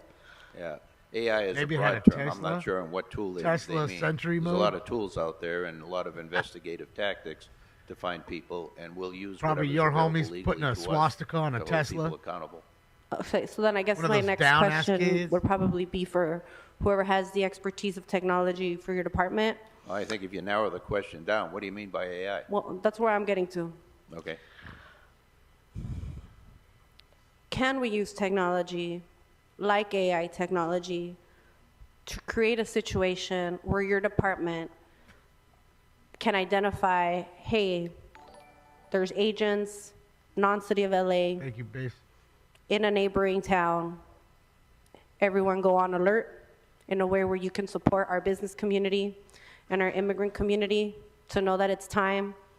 That's something related to the lack of due process, the lack of warrants is about to hit our town. You big dummy. I'm asking a I'm not sure what you're asking me. creativity question here. What can your department Nobody do to understands do what she's more saying. to warn us, to warn the business community that outside of our LA borders, I got suspended, Super. coming in from Inglewood, coming in from Antelope Valley, I don't know, you can warn us so Take it that to we Mile. can warn our folks in the spirit of your loyalty to the city of Los Angeles. Oh, I got to pass. She's a So liberal. you're asking me to warn you about an enforcement action being taken by another agency before it happens? Yeah, Yeah, we can't do that. Why not? That would be obstruction of justice. You may want to talk to the city attorney about that. You big dummy. where's the city attorney? Aren't they here? I see her officers. Where's she? We'll hear from the city So was it a attorney after we hear statement? from You said it LAPD. was a We question can about revisit that. AI. I think you've been playing with Grok too Yeah, much, because girl. I mean, they're en route. We know they're coming. We know they're coming to bring disruption. There's no way that we can know. She's the LAOC, yeah. AOC. I don't know how to even respond to that. Wasn't she just here? Who took her? Who took Where her? did she go? We'll Ice come took back. her. She had to attend to Maybe some Ice other took business, but her. We can come back. We'll give you the opportunity to. Maybe the orange ask her guy about took that. her. Yeah, we don't do that. We're not gonna Hey, we're not Shell. gonna broadcast for, like, the FBI is looking for a terrorist suspect, say, right? Are we gonna tell, hey, the FBI is coming looking for you? Yeah, but see, there's a difference between Yeah, there's a someone's difference, coming but I'm because they're using gonna, that- go get. I'm using that as an example, but no, we're not allowed to do that. That would be completely inappropriate. David and K., illegal. thank you.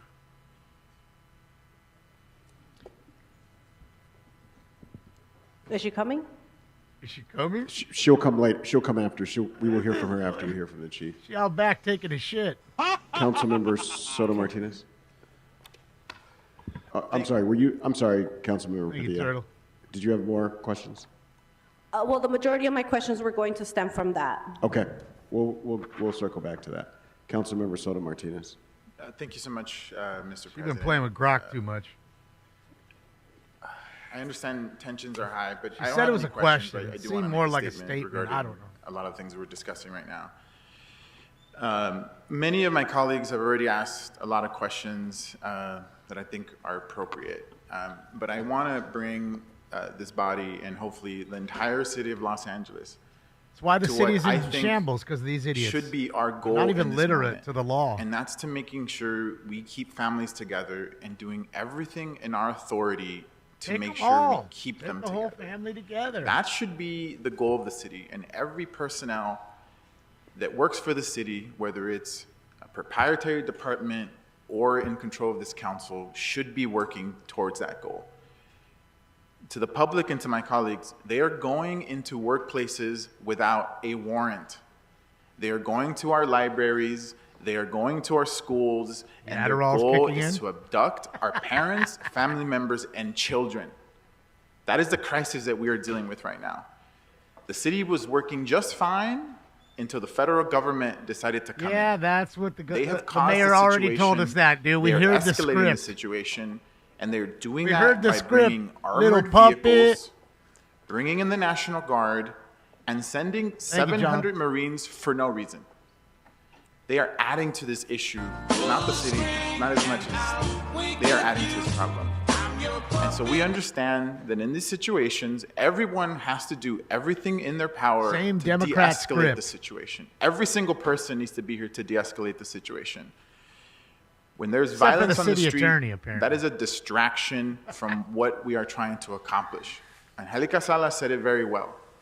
When people commit violence, they become the story and not the people that are being disappeared literally in the middle of the night. We don't even know where people are in this moment.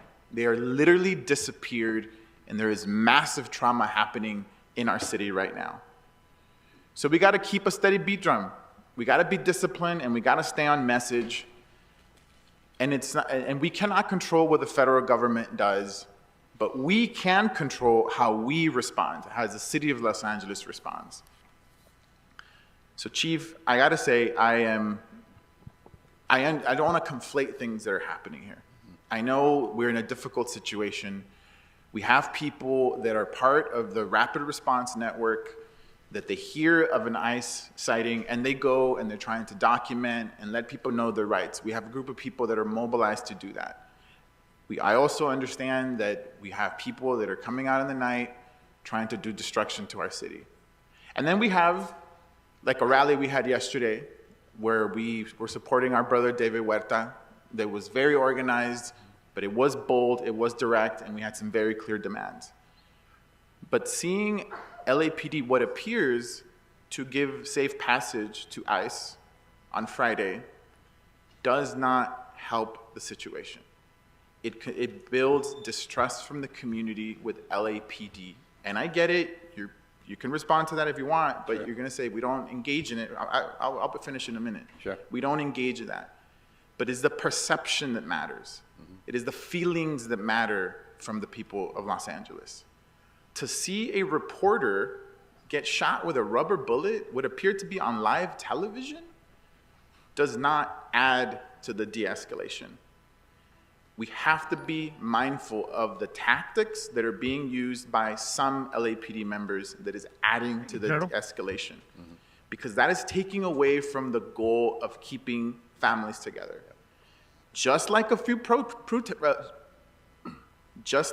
protesters can take away from the messaging, the same thing can be said by LAPD. It overshadows the response.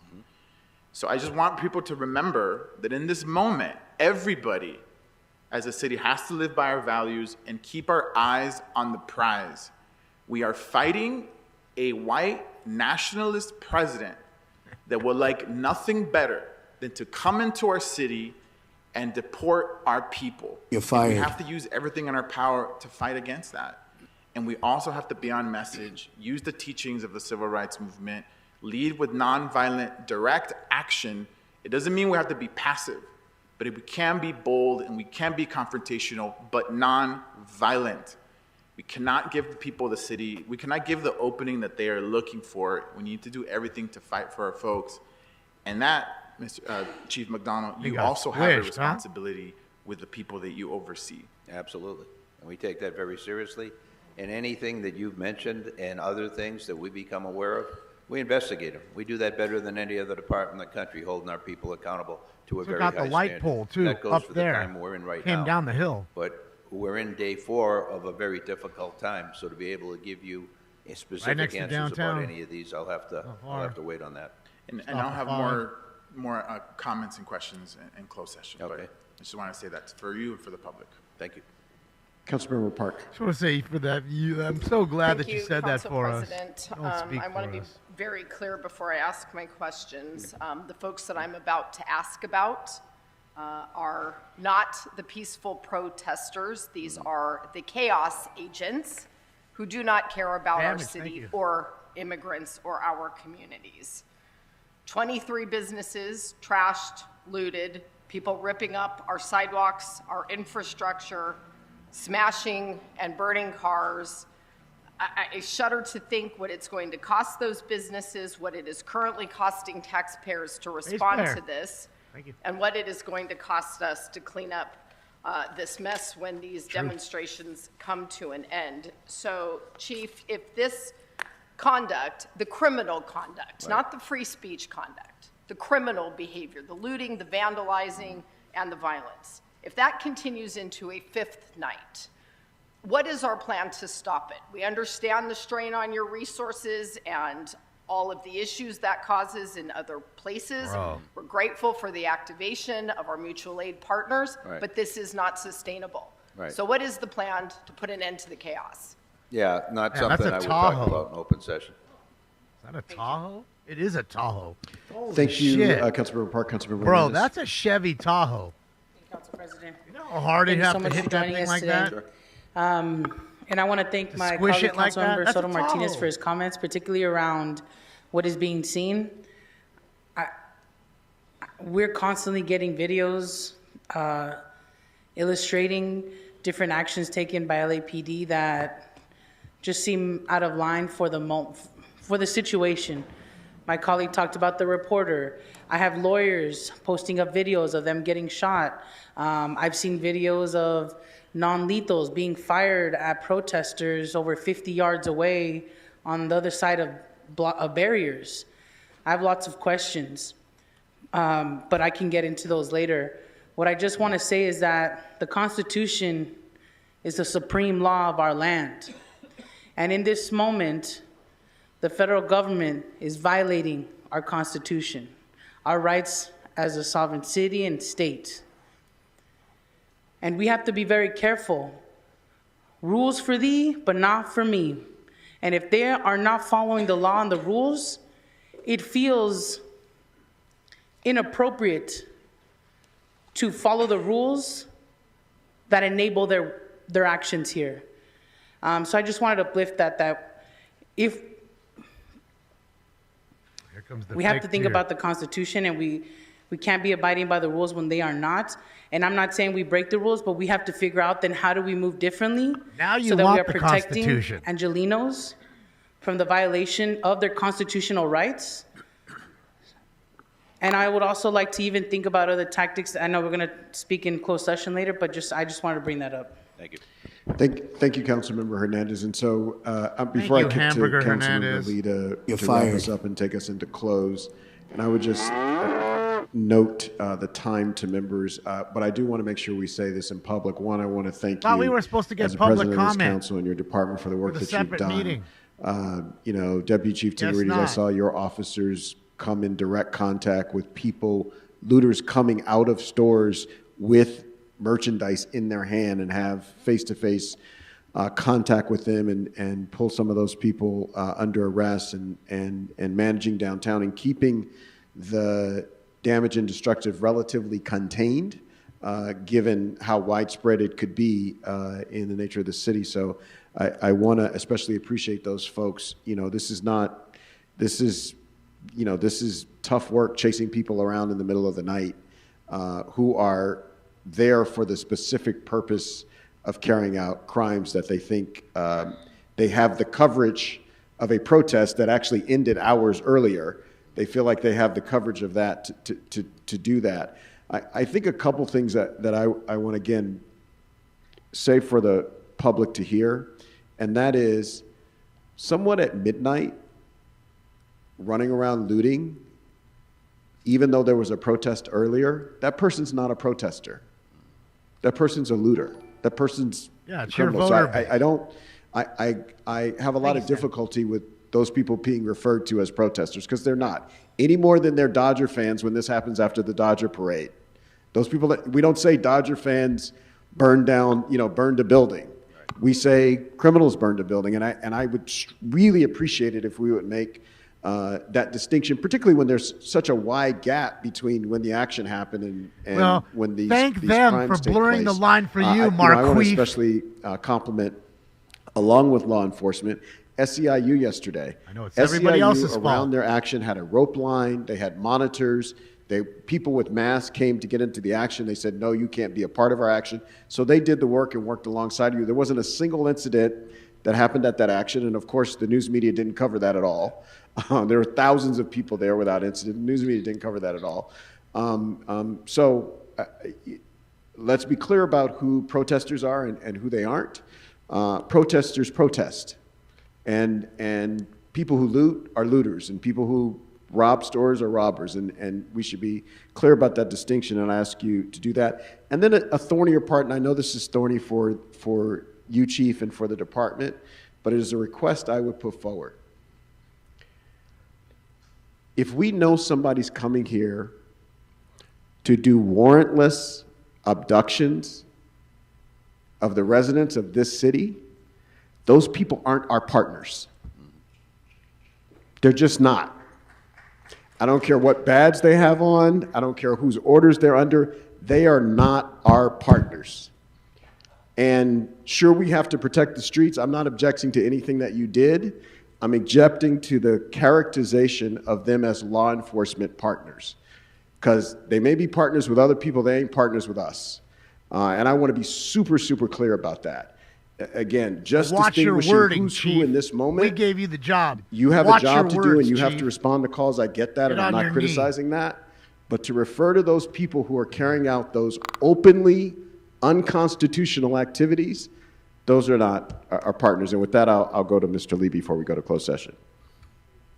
Thank you, Mr. Guess we're President. gonna get Chief, jacked I just out of wanna our thank you public comment, I for, guess. coming here to answer these questions. I know this is I'm sure you're aware this is a very difficult and emotional time, for our entire city, and I think we all appreciate the officers and the difficult task that they are having to deal with in this unprecedented situation that we are all going through. I just ask that, I appreciate the communication throughout the weekend, but just ask that you continue to work with this council so that we can try to, make the best out of what this situation in front of us is, this crazy situation that's in front of us. But Thank you. Appreciate Absolutely. you being here and the work you're doing. Absolutely. Thank you.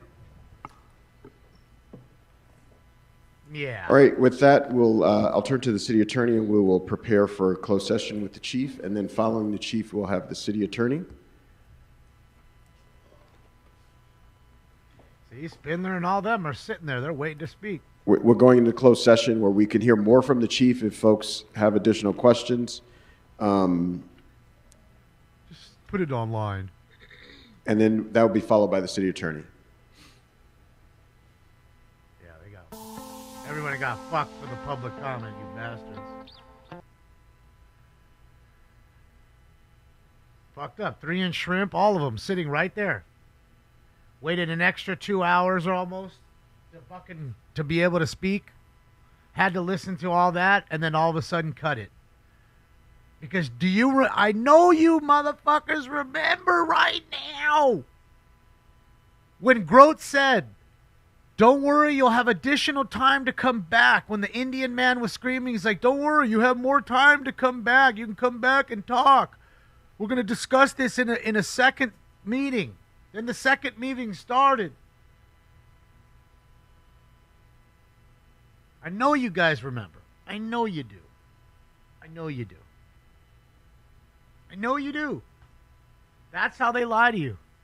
Just to avoid the public comment like they should. He absolutely did, right? Yes, he did, right? I'm not crazy. Okay, that's what I'm saying. That's what I'm saying. That's all I'm saying. We're just liars. Out and out liars. Every one of them. Every fucking one of them. And how the chief tries to come in here and save face. And they kind of, well, I don't want to, say anything about your tactics, but I'm going to say something around the way about your tactics. Gene, thank you so much, Gene. It's just so corrupt everywhere. Every fucking level. Every fucking level. And you wonder why the city is a toilet and only getting worse. Boom. So, I don't know if there'll be more things on tonight, like, craziness. Bass player, thank you again. Turtle, thank you guys. You guys were so generous. I appreciate you. Look, I'm going to be home. I'll be here. I don't want to honestly do a normal Taco Tuesday show tonight. I'd rather not. I feel tired. My throat is tired, all that. But at 2 o'clock or so, I think Joe said he was going to go on IRT Media. So we'll see what's going on there. Of course, if something's popping off, we'll come on and we'll stream again. I'd rather give myself a break. And, you've seen the way too much smoke and skin in the last 36 to 48 hours. You just have. Too much. Maybe even more. You know what I mean? You just, too much. So, you saw that, though? Richard, come on now. You saw it, Richard. You're no dummy, Richard. Come on. You saw exactly what he did there. And I know Daniel, I don't know if Daniel's watching. Daniel's probably typing right now. He's probably typing right now, Daniel. So yeah, I'm gonna take a little break. I need to list some cards. I gotta do that. I gotta pack some cards up for eBay. I'd like to have some lunch. So yeah, I'm gonna stay by the house. Okay, I'm not going far. If there's a chase, we'll hop on. If anything pops off, I'll be monitoring Joe. And if anything pops off, we'll go hang out with IRT Media. And we'll play it by ear. You know what I mean? That's it, Chris. It's not the lungs. It's really my throat. Right here. Just from so much talking and a lot of weed smoking, too. But, yeah. Thank you guys for everything. The likes, the love. Wow, Keith Blackledge. Let's go, Keith. That's huge. Sheesh. Impressive. Go, Keith Blackledge. I appreciate you. Thank you. Election integrity will fix this. Don't believe the hardworking folks of LA for this bullshit. Oh, no, for sure. Absolutely. I agree with you. Raw Dog, thank you so much. I appreciate you. Yeah, I just don't want to burn myself out. I don't want to burn you guys out with too much smoke and scan either. That is a real possibility. So I don't want to do that to you. I don't want to overwhelm you. I don't like that. So, again, if the action goes off, we'll be here. If not, I'm going to kind of wean down the streaming for the next couple days if there's nothing going on. We'll always be here for the chase, so keep the notifications on. If you talk to anybody who's on Twitch, tell them we'll be back in 6 days because we were suspended for showing the truth and talking about it. But other than that, thank you for the likes, the love, the thumbs ups. They work and they are free. The donations, you guys are super generous. Thank you. And I just want to say, congratulations. New record today. This was an all-time high in likes and in everything for the LA City Council meeting. And it wasn't even fiery. It wasn't even like a fiery, crazy meeting. You know what I mean? Nothing like old school. So, yeah. I will see you guys probably later today, I have a feeling. But other than that, enjoy the rest of your day. Enjoy your Taco Tuesday. Keep the notifications on. Much love. I'll see you on the next one. This party is officially over. Yeah, you guys. I'm going home.